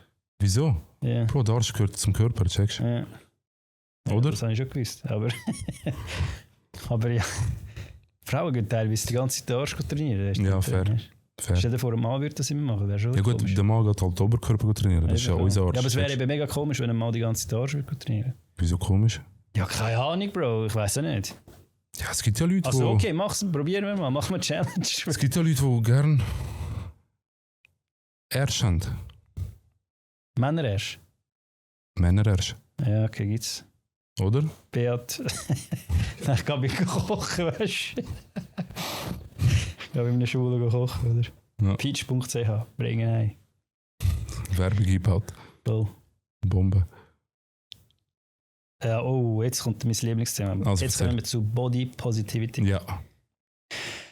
Was bedeutet Body Positivity für dich? Body Positivity. Mhm. Was das für mich bedeutet. Ja, Bro, dass man positiv eingestellt ist auf seinen eigenen Körper. ja. Was bedeutet es für dich? Keine Ahnung, ich sehe das immer von anderen Leuten. Mhm. Meistens von übergewichtigen Leuten, die dann sagen Body Positivity. Mhm. Wo sich dann schön redet, dass eigentlich auch ein festerer Körper schön kann sein und so. Das sehe ich mega oft. Dass das auch sogar gefeiert wird. Das mega in Social Media. Ich habe gestern genau ein Video gesehen. So ein Typ, er ist recht best und zeigt welchem sich am Typ? Strand. Ich weiss nicht, er ist Weißt du ein Schwuler. Schon? Es war eigentlich irgendein Video gewesen. Okay, okay. Er hat eine Brille gehabt, einen Kurzhaar auf Englisch. Mhm, mhm. Und er hat dann am Strand und so weiter, er war allein in der Ferien gewesen, und jeder Körper ist schön und so. Und er hat sich dann halt gezeigt, oben ohne und alles und so. Und dann haben wir eben in der Kommentarspalte halt auch gesehen, ja, ist ja alles schön und gut, aber mit Gesundheit hat das nichts zu tun, oder? Also schau, wie gesagt... So es ist ja Positivity, aber es ist ja gar nicht positiv. Eigentlich. Also Body Positivity ist eher so für die Menschen, die Narben haben, sonst irgendwelche Sachen, die sie nicht können ändern am Körper, okay, aber sicher nicht für Menschen, die am Abend eine ganze Chipspackung reinfetzen und nachher fett werden und sagen, hey, Body Positivity. Eben das kannst du ändern, ja. Wenn Eben, du das kannst du ändern. Ein Bein auf die Welt kommst. Ja, fair, checkst. Ja. Darum, keine Ahnung von dem Begriff. Eben, wenn es jemand sagt, der halt brutal fett ist und sagt Body Positivity, bla bla bla, dies, das, tralala. Absoluter Müll. Und was würdest du ihm sagen als Tipp? Als Tipp? Mhm. Bro, mach ein Kaloriendefizit von etwa 500 bis 1000 Kalorien und dann mach ein bisschen Cardio, geh ins Gym. Kann Body Positivity auch ungesund sein? Ja, logisch. Also weißt du, vor allem, wenn die Jugendlichen sehen, hey, ein Übergewichtiger redet die ganze Zeit, hey, es ist gut, so wie es ist, dies, das, tralala. Aber Bro, ist es nicht, Mann, checkst Ja. Es ist... Eben, schau, wir reden ja nicht vom Optischen, okay? Geschmäcker sind Ja. verschieden. Es gibt ja Leute, die stehen ja auf Genau, es gibt dicke Frauen, checkst Ja, gibt's. Aber Bro, es ist ja Oder nicht gesund, umgekehrt. Mann. Es ist ja nicht Frauen auf gesund. dicke Männer stehen. Ja, fair. Meinst du, ich hätte nicht so abnehmen? Was meinst du? Meinst du, ich hätte nicht so abnehmen? Doch, auf jeden Fall. Eben. Also wenn ich die Bilder gesehen habe. Schon, gell? Das ist ein Skandal, Ja. Brüder. Nein, auf jeden Fall zum Thema Body Positivity. Voll schockiert. Nein, so schlimm ist es gar nicht gewesen, aber weißt du, das Gesicht hat mega anders Bro, ich ausgesehen. schwöre, ausgesehen wie Summer Jam, und ohne Witz. Das Gesicht hat anders ausgesehen, Ja, schon krass. voll. Ist crazy. Auf jeden Fall, Body Positivity ist, eben wenn es Jugendliche anschauen, checkst du, und nachher sehen sie irgendjemanden, der übergewichtig ist, und dann denken sie, es ist ja voll okay so, dann hau ich mich mal kaputt mit Chips, Burger, dies, das, tralala. Ja. Aber es ist halt nicht gesund, Mann. Ja, eben, ja. Es ist wirklich nicht gesund. Ja. 0,0%. Es sollte man jeden Körper feiern. Das Feiern? ist eigentlich klar. Ja, es gibt solche, die das eben feiern. Bro, eben wie gesagt, Gesundheit und Schönheit ist ja etwas anderes. Ja. Checkst du? Aber es ist nicht gesund, Bro. Aber das heisst, nein, solltest du eben nicht. Ja, es ist definitiv nicht so. Du solltest nicht sagen, wenn du fett bist, ja, schau, das ist aber auch Das ist- umgekehrt, auch wenn du mega dünn bist. ist Ja, logisch. Weißt- Checkst du? Das ist ja das mega Ding. dick, aber ja. Hört auf mit dem Seich. Tun es nicht normalisieren. Ja, tun sie nicht normalisieren, fit sein. Wo liegt für dich die Grenze? Bei Body Positivity. Grenzen. Ja. Eben, wenn Leute, die übergewichtig sind, die sagen, hey, mein Körper ist gesund. Ja. Also wenn ein Übergewichtiger sagt, mein Körper ist gesund, absoluter Müll. Ja. Gang zum Arzt, der Arzt sagt dir sogar, Bruder, du bist nicht gesund, oder Schwester. Was mir noch aufgefallen ist, früher hat es immer die, ist das Calcedonia oder so, oder Slogi heisst Ja. das. Da hat es immer so Models gehabt, die halt recht gute Figur hatten. Ja. Und jetzt sehe ich vermehrt übergewichtige Frauen dort in so Unterwäsche, die es verkaufen und so. Ja, Das Bro, wär- die müssen das ja machen, sozusagen, weil es werden immer mehr Leute übergewichtig. Checkst, sie müssen auch ihre Zielgruppe ansprechen. Aber, wie gesagt, Fett ist nicht gesund, Mann. Aber meinst du nicht, dass es eher motiviert? Weil, weißt du, wenn du so Unterwäsche bei Ja, Männern, man tut so- ist immer muskulös einer mit Sixpack und Ja, so, ja, das sehe ich fix, nicht fix. fette Männer. Fix. Wieso ist das so bei den Männern weniger und bei den Frauen, weil die Frauen sexualisiert wird, oder was? Bro, das kann ich dir nicht sagen. Kann ich dir echt nicht sagen. Aber es ist mir aufgefallen, dass... Weil jedes ist mir im Fall jetzt gerade in den Sinn gekommen, weil ich sehe gar nicht irgendeinen. Ich sehe nicht bei der Unterwäsche, bei den Männern, sehe ich einen fetten Mann in der Unterwäsche. Habe ich auch noch nie gesehen. Obwohl, ich glaube schon so eine Marke, die es macht. Schon? Ja, ich glaube schon im Fall. Ohne Früher Witz. haben so Frauen voll perfekt und so, weißt du? Ja, voll. Aber das motiviert ja eher eine Frau zum Abnehmen, oder nicht? Als wenn sie jetzt eine übergewichtige Frau sieht. Ich weiß es nicht. bin keine Ja, ich Frau. glaube, es macht schon irgendetwas im Kopf und Ja. man denkt sich so, hey, es ist okay.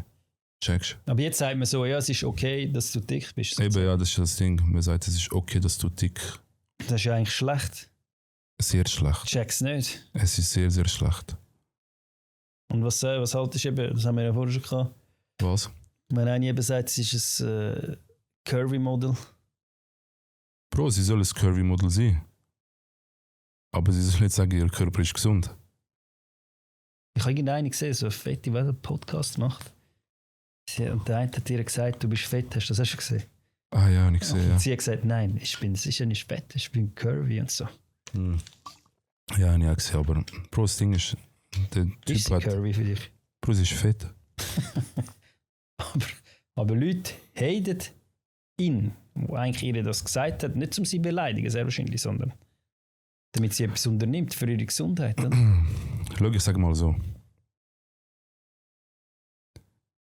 Stell mal Person A an, die sportlich ist, Ja. und Person B her, die nicht sportlich ist und übergewichtig. Ja. Brüder, keine Welt B aus. Wenn du den Körper könntest auswählen, was würdest du nehmen? Aber es gibt eben solche, die in der heutigen Bewegung sind, die tun extra den anderen wählen, weißt du? Ja, Bro, es gibt Aufgrund, weil diverse Sachen auf dieser Welt, aber weißt? eben, Bro, wie wir gesagt haben, 1000-mal, Bro, es ist null gesund, Mann. Ich glaube, wir werden ein bisschen Hate bekommen. Wer? Wir. Wir? Wie Wenn wir wir sagen, so ein Reel wie wir wieder sagen, hochladen. Moment schnell, machen wir Nicht ein viel, Reel, zum Hit bekommen. Bist du bereit? Okay. Frag mal eine Frage, ob Fetzig was ungesund ist. Was ist ungesund? Bro, ich sag dir ehrlich, ungesund ist einfach fett sein, Mann. Wenn du fett bist, stirbst du schneller und es geht dir einfach miserabel. Das ist ungesund. Und plus fühlst du dich in deiner Haut sehr wahrscheinlich nicht sehr wohl. Gar nicht, Bro, gar nicht. Ich meine, früher, als ich so 130, 128 Kilo war, Bro, ich habe Hoodies angelegt. Checkst du, dass man nicht sieht, dass ich fett bin? Im Sommer, oder? Ja, oder so Oversize-T-Shirts. Checkst du? Ja. Wenn mich jemand gefragt hat, Bro, wieso legst du so Oversize-T-Shirts an? Ja. Habe ich gesagt, Bro, wegen Style ist das. Bro, das ist, weil ich fett bin. Die wollen nicht, dass man sieht, dass ich einen fetten Bauch habe. Es gibt es Ganz eben auch einfach. bei Leuten, die zu dünn sind, die dann extra langärmelig anlegen. Kenne ich eben auch ein paar Ja, voll. von früher. Die Safe. haben dann im Sommer. Ich so, Bro, wieso hast du immer langärmelig an und so? Safe. Legt, Bro, weißt du, meine Arme. Er hat immer so gemacht. Er hat immer so mit dem Kopf gemacht, so einer von Bangladesch. Oh Mann, Herz. Er hat immer so, Scheiße, ich habe voll Depression. Hat er gesagt. Und er so, Kopf am Schütteln und immer Langärmel und so, wie 43 Grad draussen und so, Scheiße. Herzig, Mann. Ja. Ja, aber es gibt es auf beiden Seiten. Ja, Voll. fix. Aber das andere ist weniger, also wenn du jetzt, sagen wir, du bist 1,70 Meter und du bist 60 Kilo und so, ist eigentlich vom BMI und alles, ist gar nicht, es ist gesünder, als wenn du 1,70 bist und 130 Kilo oder so. Ja, 100%. 100%. Es ist auch gar nicht Untergewicht nachher. Weißt du, was ich 100%, ich sage dir ehrlich, eben. meine? Rechnet lieber euer siehst. BMI aus. Ja, und rechnet mal erzählt. BMI aus. Ich sage ehrlich, ChatGPT zu 90% zu den Leuten passt der BMI auf jeden Fall. Ja. Und wenn dort steht, du bist übergewichtig, dann bist du übergewichtig. Vor allem, wenn es sehr weit drüber Ja, ist. ja, Dann musst du etwas fix. machen. Oder drunter, aber ja, meistens. Meistens in der Gesellschaft ist es drüber. Wie hat Social Media dein Leben verändert? Also nicht jetzt, sondern vorher. Vorher sind wir ja voll drin gewesen. Also jetzt bist du schon auch drin, aber du bist Bro, noch nicht jetzt so. noch nicht so, ja, Du auf lebst ja dem gar Level. nicht von dem, ja, oder? ja, Oder hast du schon Kooperationen und so? Jetzt? Ja. Nein. Ich glaube noch ein bisschen früher, oder? Ja, ist ein bisschen früher. Wie lange machst du es schon? Seit Neujahr, oder? Ja, seit Anfangsjahr, ja. Seit Anfangsjahr. Ja. Ja, eben, das sind die ersten 6 Monate. Ja, voll. Ja. Ja, keine Ahnung, es war halt vorher recht crazy gewesen. Wir haben ja angefangen mit dem Social Media Zeug. Ja. Das Ziel war ja wirklich gewesen, dass wir zusammen Geld verdienen. Haben wir auch, oder? Ja, massiv. Also, wir haben schon, ja, schon Massiv gut. sogar? Also, wir haben schon gut Geld verdient, sagt ihr ehrlich. Ja. Wir haben schon gut Geld verdient. Kannst du so Zahlen nennen? Also, Also, so der beste. Stellung. Nochmal? Kannst du sagen, so und so viel Stellung? Oder du kannst ja genau Zahlen nennen, mir ist scheißegal, wie du willst. Ja, fünfstellig. Fünfstellig. Fünfstellig, ja. Auf das Mal, ja. Fix. Ja, voll. Aber jetzt hat sich's nicht. Oder erkennen dich schon Leute aus und so? Bro, es gibt Leute, die mich noch erkennen von damals, halt wegen der Stimme. Ja. Das ist noch crazy. Aber ja, jetzt, Bro, ich sag dir ehrlich, ein bisschen mehr und mehr. Durch Kommen TikTok schon halt. Leute manchmal, hey, machen wir Fotos oder. Ja, das schon nicht. Das schon nicht, weil halt. Es ist eine andere Willst du sie Zielgruppe, es ist eine andere Zielgruppe, checkst du? Ja. Es sind halt so meistens 20 bis Schon, hast du 40, ja. 20 bis 40-Jährige. Okay. Und die kommen ja nicht für Fotos, die können sagen, hey Bro, geil, du hast mich motiviert, Voll. fühle ich, geil, Ja. dass du es machst. So Sachen. Ja, bei mir auch so. Bisschen so, bisschen so. Aber ja, ich bin noch nicht so Steve Merson, dass Kinder kommen und sagen, ob ich einen Roller darf oder nicht. Würdest du Roller verschenken, wenn du Möglichkeiten? Roller? Ja. Bro, ich würde eher Fitness-Abos verschenken, das wäre cool. Fitness-Abo Ja, verschenken? Mann. Geil, Mann, ja. Ich schwöre. Kannst du mal ein paar Gyms nachher später anschauen, Welcome wenn du Fit. grösser bist und so. Welcome Fit oder sonst andere Gyms, meldet euch. Oder Ja. Clever Fit oder Clever so. Flit, Clever Flit, habe ich gesagt. Clever Fit. Ja. Was hast du Oh, wollen das sagen wäre ja vorher? geil. Was? Was wäre geil? Ja, eben Fitness-Abo verschenken. Ja, das ist fix. etwas mega Gutes. Ja, fix ist ja besser als so ein Roller, sagt ihr ehrlich. Voll. Nachher gehen es nicht, nachher wird es automatisch verlängert. Ich kenne mega viele, die eben mit mir dann ich habe mega viel animiert, zu ins Gym kommen. Die sind Ja. dann mit mir mitgekommen. Ja. Jahresabo gemacht, 1-2 Mal dort gewesen. Und nachher nicht gekündigt. Und nachher tut es automatisch Ja, verlängern. du es Clever. automatisch verlängern und nachher zahlst du dir 700, 800 Bei Franken. mir war das Schlimmste. Gewesen. Wegen? Bei mir, es war Corona, gewesen, oder? Ja. Es ist ja zu, die sind Ja. ja zu gewesen, die Voll. Gyms. Ich komme nachher einfach eine Rechnung über. Vom Gym. Während es zu war, nachher bin ich ausgegangen. Ich so, hey, ich kann ja nicht einmal gehen, wieso schicken die mir Dinge? Das ist Ja, crazy. wegen das ist verlängert, Gesetzesplan. weißt du? Und ich so, ja, aber ich kann ja gar nicht gehen. Ich weiss, und dort haben wir ja nicht gewusst, wenn es wieder aufgeht und so. Bin ich voll ausgerastet. Nein, das ist bitter. Ja. Bitter gewesen. Aber dort kannst du auch nichts machen. Nein, kannst du echt nicht machen. Würdest du mal so... Kennst du Boss-Transformation von Kollegen und so? Ja, fix. Würdest du so etwas mal machen? Wie meinst du machen? So einen Anbieten. Kurs verkaufen oder so? Ja, Kannst du Geld fix. verdienen. Fix, wieso nicht? Hast du es schon mal überlegt? Ja, Ein ich mir das, Online-Kurs oder so? ja, habe ich mir auf jeden Fall mal überlegt, wieso nicht. Ja. Aber erst wenn ich den Körper habe von einer Ja, griechischen weiss. Statue, Ja, dann mache ich dann. das. Von ihm. Ja, genau. David Michel. Ja, so in etwa, ja. Und was nervt dich an Fitness-Influencer? Falls dich überhaupt etwas an Fitness-Influencer Was mich nervt an Fitness-Influencer. Es gibt ja hure viel. Bro, die zeigen einfach so einen Tag von jemandem, der nicht schafft, blöd gesagt, checkst du? Und du Ja. kannst den Tag ja nicht nachmachen. Mhm. Wenn du arbeitstätig bist, kannst du ja schlecht so leben wie sie. Ja, voll. Also sind wir uns einig, oder? Was hast du irgendwie eine, wo spezifisch, die dich nervt? Irgendein Fitness-Influencer, ein Bekannter? Nein, habe ich nicht. Markus Rühl oder so? Nein. Aber die zeigen ja so Sachen, wo halt der Normalo nicht kann, checkst du? Ja. Die sagen, hey, mach so. Ja. Ich habe Markus Rühl immer interessant gefunden. Also, Markus Rühl, cooler weißt du, Sieg, Mann. er Er ist ist ja Bodybuilder, fett, Mann. auf ihn Er kannst ist du hören, Bodybuilder. weil manchmal tun auch ein paar irgendwie Tipps geben und die sehen gleich aus wie Bro, ich. aber auf das kannst du ja nicht gehen, checkst du? Nur weil jemand aussieht wie ein Tier, heisst nicht, dass es automatisch richtig ist. Verstehst du? Aha, ja, wenn er Stoff nimmt und so natürlich. Ja, fair. Voll. Das Fair. ist schon so. Ja, wegen dem schon. Aber wenn einer, du siehst ihm nicht einmal an, dass er ins Gym geht und dir Tipps gibt, dann macht es ja wie auch keinen Sinn, weißt du? Wenn der jetzt irgendwie Ja, aber vielleicht Überpflichtige ist- dir sagt, Vielleicht ist er am Anfang, checkst du? Er weiß ja, wie alles funktioniert. ja, Aber er aber hat's wegen nicht dem, selber du, machst, gemacht. du bist ja auch am Anfang, du Ja, sagst, du willst auch noch nicht machen, Ja, aufgrund, voll. weil noch nicht wie eine Voll, Statue aussehen. voll. Ja. Ja, voll. Und was machen viele Fitnesscoaches falsch? Fitnesscoaches, was die falsch machen. Ja. Bro, ich habe mich jetzt noch nie großartig beschäftigt mit Ja. anderen Fitnesscoaches, sag dir ehrlich. Aber du schaust gar nicht so anderen Content so ähnlich wie. Nein, Nicht? nein, so, ja, null. Ja, ich schaue eben schon ein bisschen, was machen noch andere Influencers und so, weißt Null. so einfach zum Vergleichen, ein bisschen, also vergleichen. Und weißt du, schaust ja ein bisschen, was läuft nicht. Ja, Dann gut. gehst du auch eher in die Richtung, dass wo ein bisschen mehr läuft und so. Bro, keine Ahnung, also was jemand falsch macht oder richtig macht. Ja. Also ich schaue so ein paar Leute an, aber ich habe mir jetzt noch nie Gedanken gemacht, was jemand falsch macht. Ja. Und welche Fitnessmythen regen dich am meisten auf? Kohlenhydrate machen dick. Kohlenhydrate machen nicht dick, in dem Fall. Nein, gar nicht, Mann. Es gibt ja verschiedene Kohlenhydrate, oder?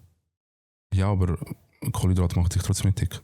Es gibt ja Kohlenhydrate, wenn du ein Cola trinkst, hast du ja Kohlenhydrate drin. Ja, theoretisch, ja, voll. Also Kohlenhydrate machen nicht dick. Nein, machen nicht dick. Kohlenhydrate machen nicht dick.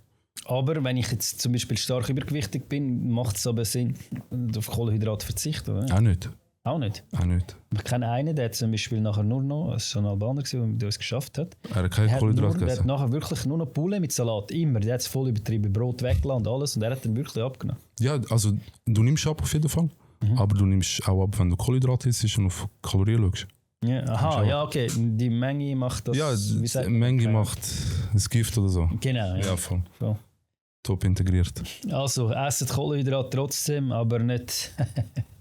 Ich kann nicht die ganze Zeit reinballern, oder? Ja, voll. Kommst du auch Hate über ein bisschen? Social Media. Ja, weil ich lisple. Du lispelst? Ja, die sagen, ich lisple. Ah, seit du klein bist, oder was? Ja, keine Ahnung. Schreiben es an. Also, er was zum lispelt. Beispiel? Was? Was lispelst du denn zum Beispiel? Ich weiß doch nicht, Mann. Die sagen, ich lisple. Aha. Das ist so der einzige Hate. Beleidigt es dich wegen dem? Ne? Ja, es tut Ja. seelisch mega weh. Fuck, hätte ich das gewusst, hätte ich dich gar nicht eingeladen. Bro. Was ist die grösste Lüge in der Fitnessbranche? Außer der Kohlenhydrat. Die grösste Lüge in der Fitnessbranche. Die sie einem verkaufen. Bro, es gibt so Marken, die irgendwelche Fettburner verkaufen, Mann. Ja. Das finde Du ich denkst, ultra das bringt gar scam. nichts. Bro, ich finde das ultra scam, sag dir ehrlich. L-Carnitin oder so, sagt man, oder? Das Fett verbrennt, das so Kapseln und so. Ja, Bro, aber wenn du sonst nicht auf deine Ernährung schaust, dann bringt auch so eine Kapsel nichts, checkst Viele denken, sie können einfach ja, etwas nehmen. ja, voll, das ist ja das Wunderpille Ding. und, Das ist eben das Ding, checkst Sie denken, sie können so einen Fettburner nehmen und dann läuft das Fett weg, aber das Einzige, was das Fett wegläuft, ist das Geld aus dem Portemonnaie, checkst Voll. Das ist auch ein teures Zeug. Ja. Ja. Kann wirklich jeder ein Sixpack bekommen? Ich glaube nicht, oder? Ja, es Weißt du, kommt wegen der darauf an, es kommt auch darauf an, wie deine Muskeln aussehen, weißt du, Ja. ich glaube, es ist auch Es gibt auch Leute mit 8-Pack, checkst du? Ja.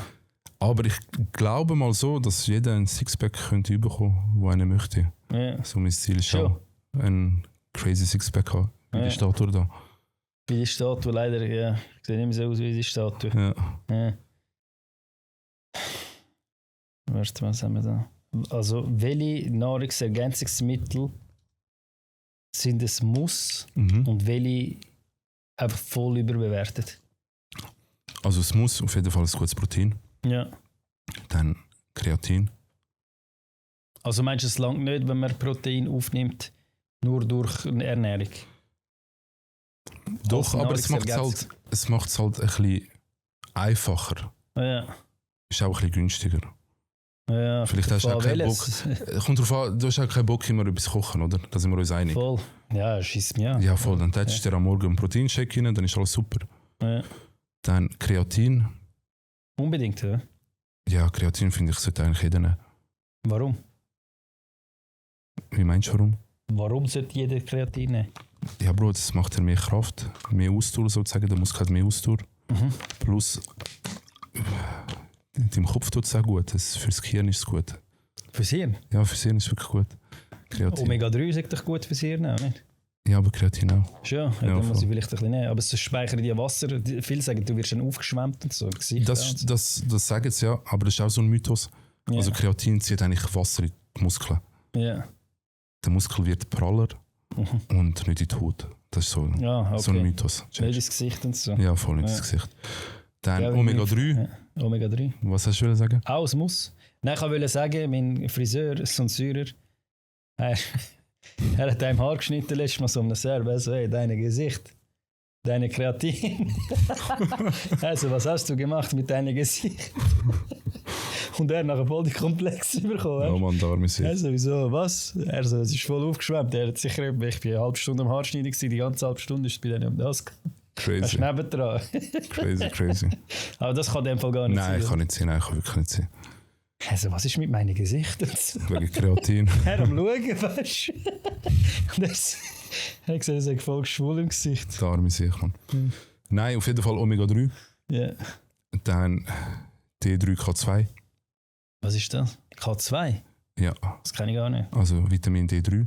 Von Ah. der so Sonne, weißt du? Aha, D3 musst du nehmen. Da, aha, genau. Und plus kombiniert, sonst K2 wirkt's kommunizieren, nicht oder genau, so. dann ist Wirkung eigentlich optimal. Aber da musst du auch sehr viel Zeug nehmen, sehr viel Tabletten am Morgen. Da musst du irgendwie 5-6 Kapseln nehmen und so. Ja, du musst es gar nicht nehmen. Also du Ja, kannst ich einfach meine, gar aber nicht wenn du nehmen. willst Erfolg haben, weißt Ja, voll einfach du? das. Erfolg in ja, diesem Bereich. Das meine sind Körper, ja, ist dir dein Körper wichtig? ich. Ja, schlussendlich, das ist ja auch gerade um Gesundheit, ist schon wichtig, ja. Aber ich Eben. habe immer Angst vor Nebenwirkungen von dem ganzen Zeug. Weißt du, jetzt von Omega-3 nicht, weißt du? Mhm. Ich glaube, wenn du Omega-3 nimmst. Aber wenn du so viel Zeug nimmst, weißt du, keine Ahnung.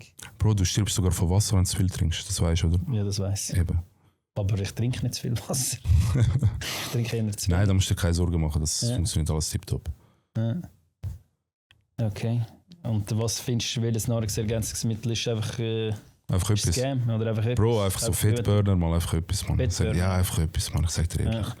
Das ist einfach etwas. Nehmt keinen Fettburner. Ja, es ist schon Essen nötig. darf Mann. eigentlich, ich check nicht, wenn man fett ist.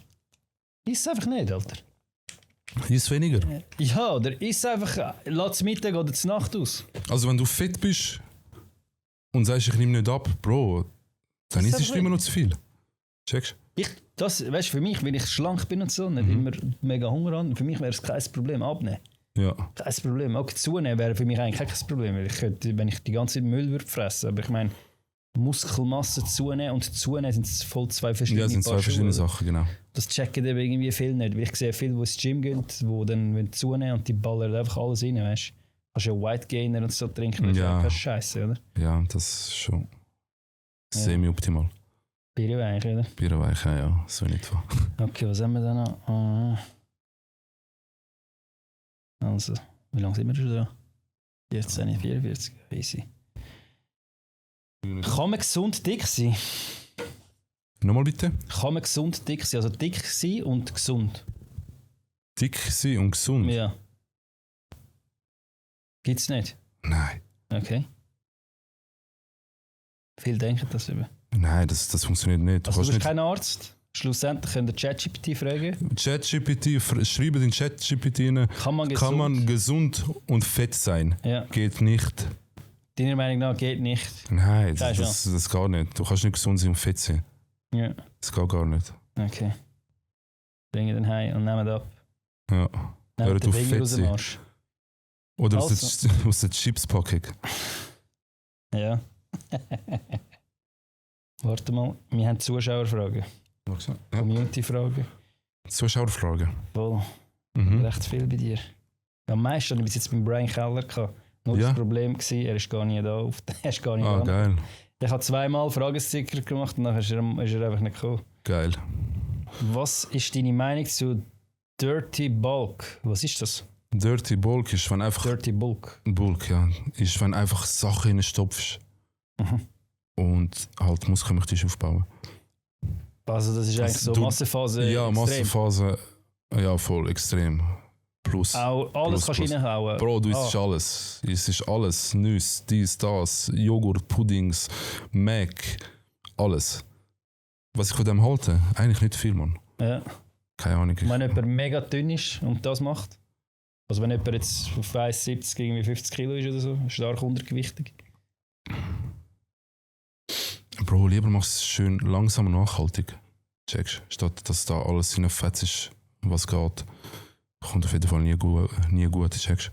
Ich kenne ein paar, die das gemacht haben, die dann so Shakes gemacht haben und Ja. einfach alles reingeklopft haben, Schoki und alles. Einfach ungesunder Scheiß, alles rein, Cornflakes in Shaken und getrunken, weißt du. Nein, Bro, also ich halte nicht so viel davon, Haltest ganz nicht ehrlich. davon? Ja. Seine Meinung ist, fertiger Müll, sage ich. Absoluter Müll. Was war der Grund für deine Gewichtsabnahme? Der Grund, Mhm. ja, wie ich gesagt habe, so im Verlauf von dem Podcast, ja, ich habe einfach so auf mich selber konzentriert, Ja, nicht mehr auf andere Personen. Training.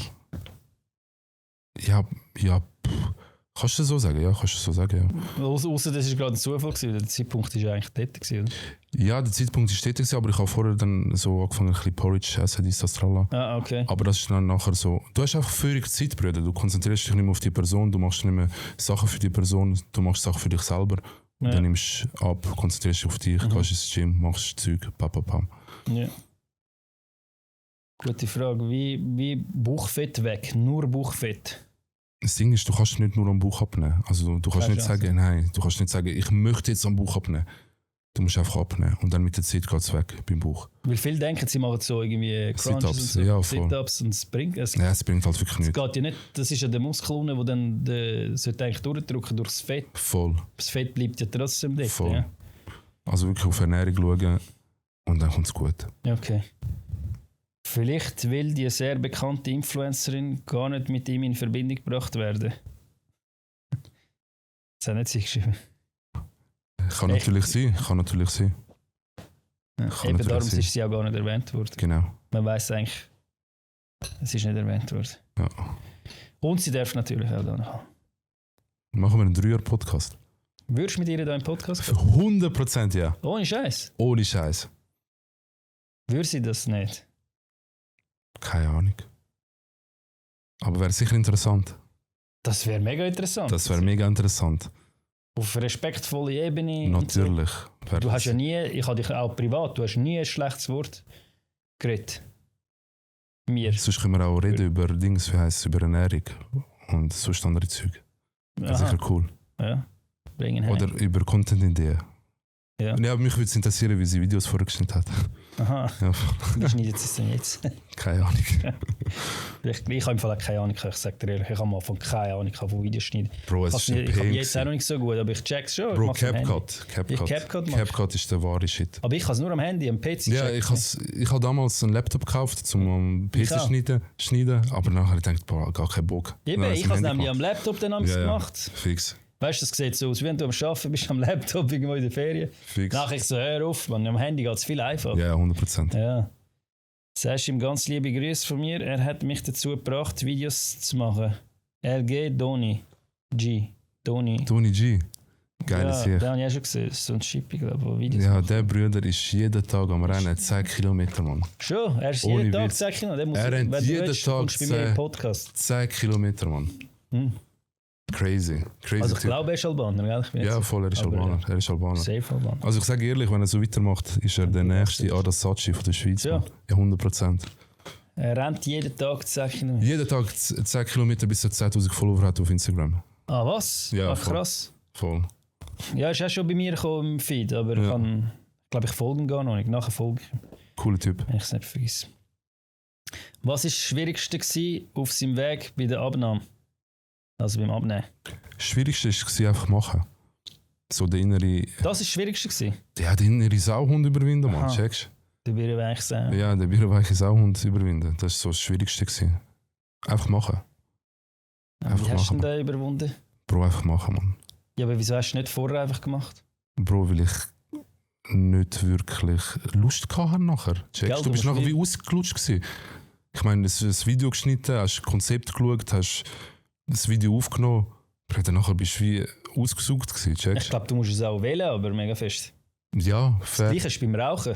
Weil fair. kannst du jetzt aufhören rauchen? Einfach machen. Nein. Rauchen, einfach aufhören rauchen. Du weißt ja, dass es ungesund ist, oder? Ja, Aber kannst du es einfach? Nein, du musst es Einfach- voll wollen. ja, du musst es auch wollen, ja, fair. Weil du einfach so, ja, okay, ich höre, jetzt gehst du raus und du rauchst nicht mehr. Könntest Ja, du? das geht glaube ich nicht. Das geht, Eben, glaub ich, ja. nicht. Ja, fair. Ist ein bisschen ein blöder Vergleich, weil das Rauchen ist ja noch eine Sucht. Ja, Rauchen ist noch so eine Sucht. Ja, schwierig. Ja. Fair. Ja. Und jetzt, wo die Leute schreiben, was redet ihr für Ernährung, aber du rauchen. Ja. Es ist immer noch ungesund fett sein, checkst Ja, voll. du? Voll. Jetzt, Beides ist ungesund. Wenn sie Ja, sogar voll. fett sind und rauchen, noch schlimmer. dann ist es doppelt ungesund. Die Frage weiss ich nicht, ob du willst beantworten willst. Mhm. Schluss und plötzlich so eine neue. Woher der Wandel? Das Leben geht weiter, Bruder, was soll ich machen? Ja. Und was ist das? Wie viel Reta hat er genommen? Was ist Reta? Reta ist ein Peptid, Ja. das macht, dass du keinen Hunger hast. Also das heisst, Aha. du nimmst ab durch das. Und wie viel ich genommen habe, Aber ich glaube nicht, der Gar Typ, der nicht. das gefragt hat, dass er abnehmen will. nein, er wird mir sagen, ob ich Reta genommen habe. Ah, Checkst? einfach so. Nein, ich habe tatsächlich keine Reta genommen. Ich habe wirklich auf Ernährung geschaut, Ja. Sport gemacht, ja. Das Okay. ist das.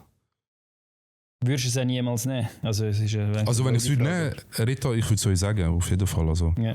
auch wenn ich Fett würde absaugen, würde ich es euch sagen. Nicht wie die ein oder andere Influencer. Ist das wie ein Cheat oder was? Ja, es ist wie ein Cheatcode auf GTA. Ja.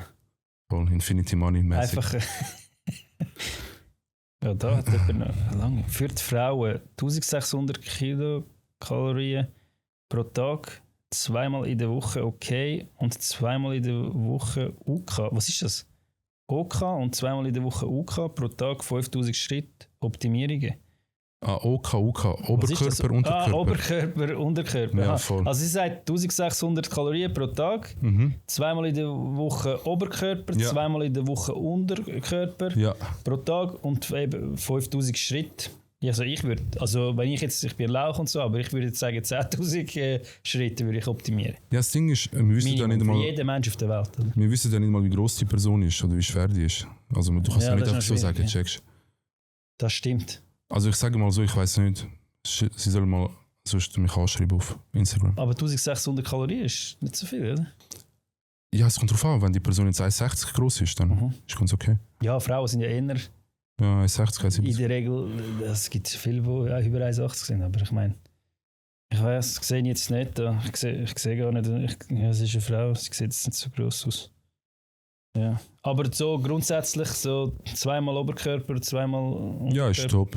Ja. Bombe. 5000 Schritt, Machst 8'000 draus. Ist ja Ja. okay. bring noch ein bisschen mehr, das ist 5000 Schritt. Ja, ist schon gottlos Das wenig. ist mega wenig. Ja, ist schon recht wenig. Machst Nein. 8'000 draus, dann ist gut. Ja. Wieso ziehst du dich an der Influencerin, die du Schluss gemacht hast, so auf?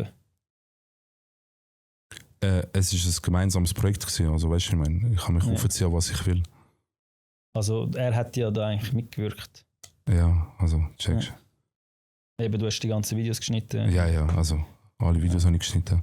90% der Videos habe ich geschnitten, fix. Und nachher nochmal eine Frage. Es interessiert halt die Leute, oder? Er Ja, soll ja. Details erzählen über Punkt. So wie auch, wieso sie Schluss gemacht haben. Also über sie Details erzählen finde ich jetzt blöd, aber Ja, du fix. kannst erzählen, wieso sie Schluss gemacht haben. Wenn du willst. Wenn du nicht willst, musst du es nicht erzählen. Ja. Einfach. Nein, das geht wieder in Details. Okay.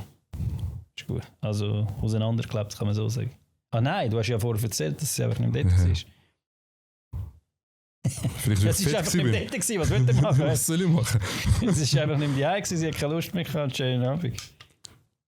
Ja, du weißt es immer noch nicht, wieso?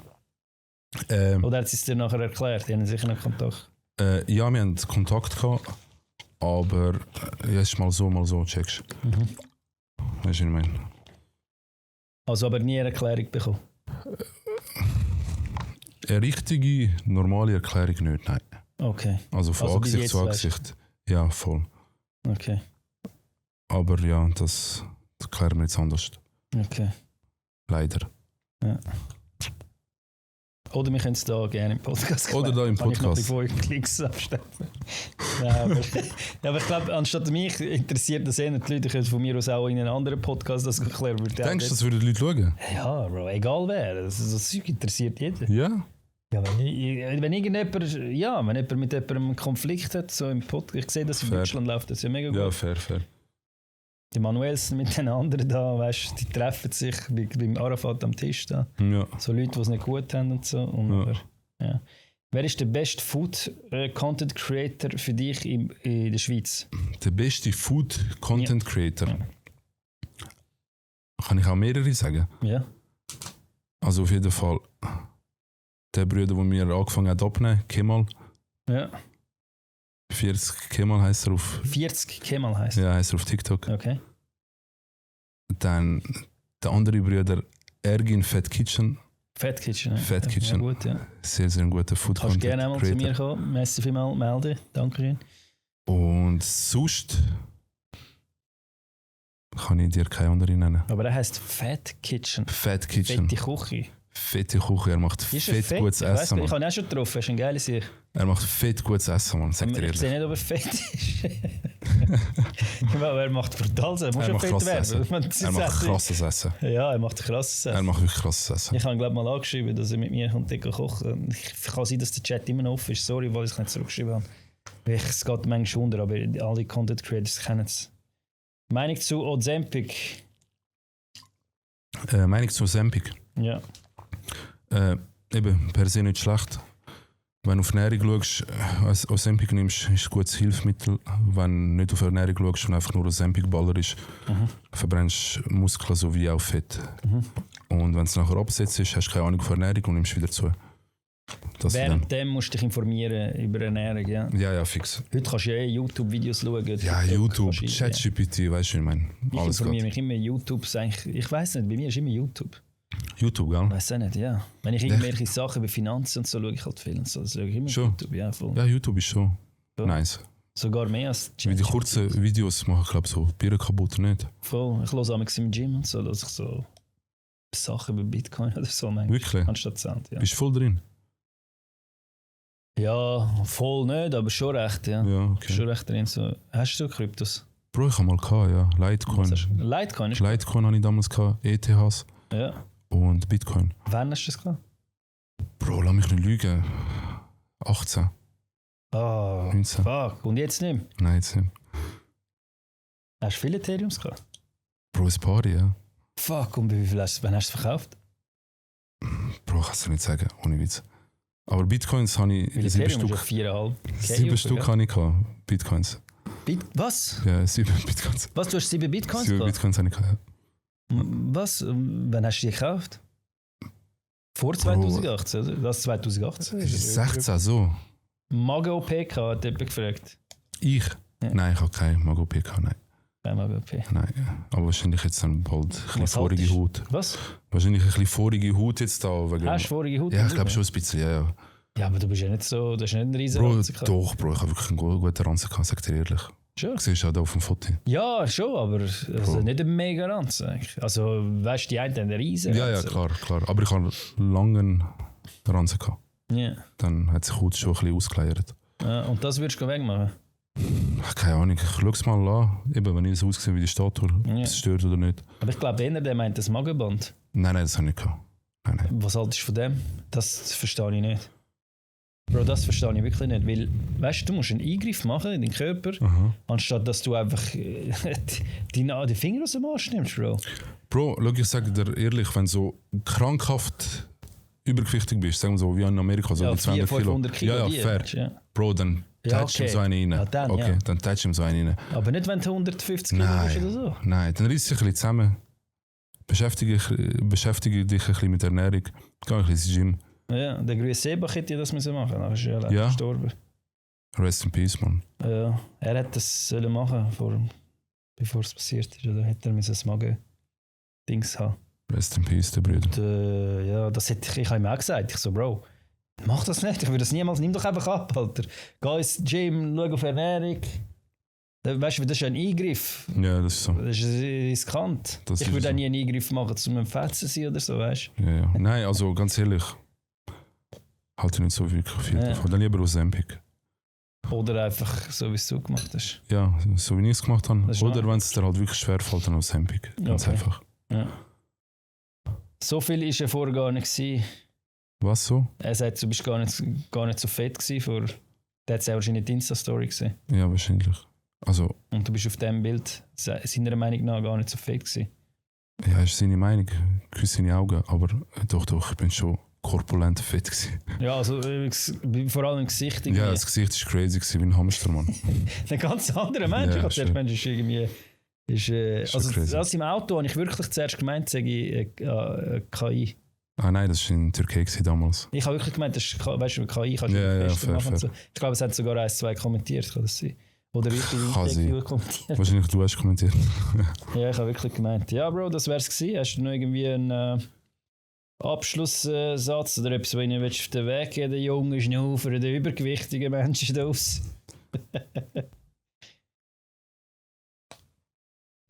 Hört auf fett sein, weil das ist ungesund. Danke vielmals und folgt dem sympathischen Brüder mit der wunderschönen Sonnenbrille und dem Carlo Colucci Anzug.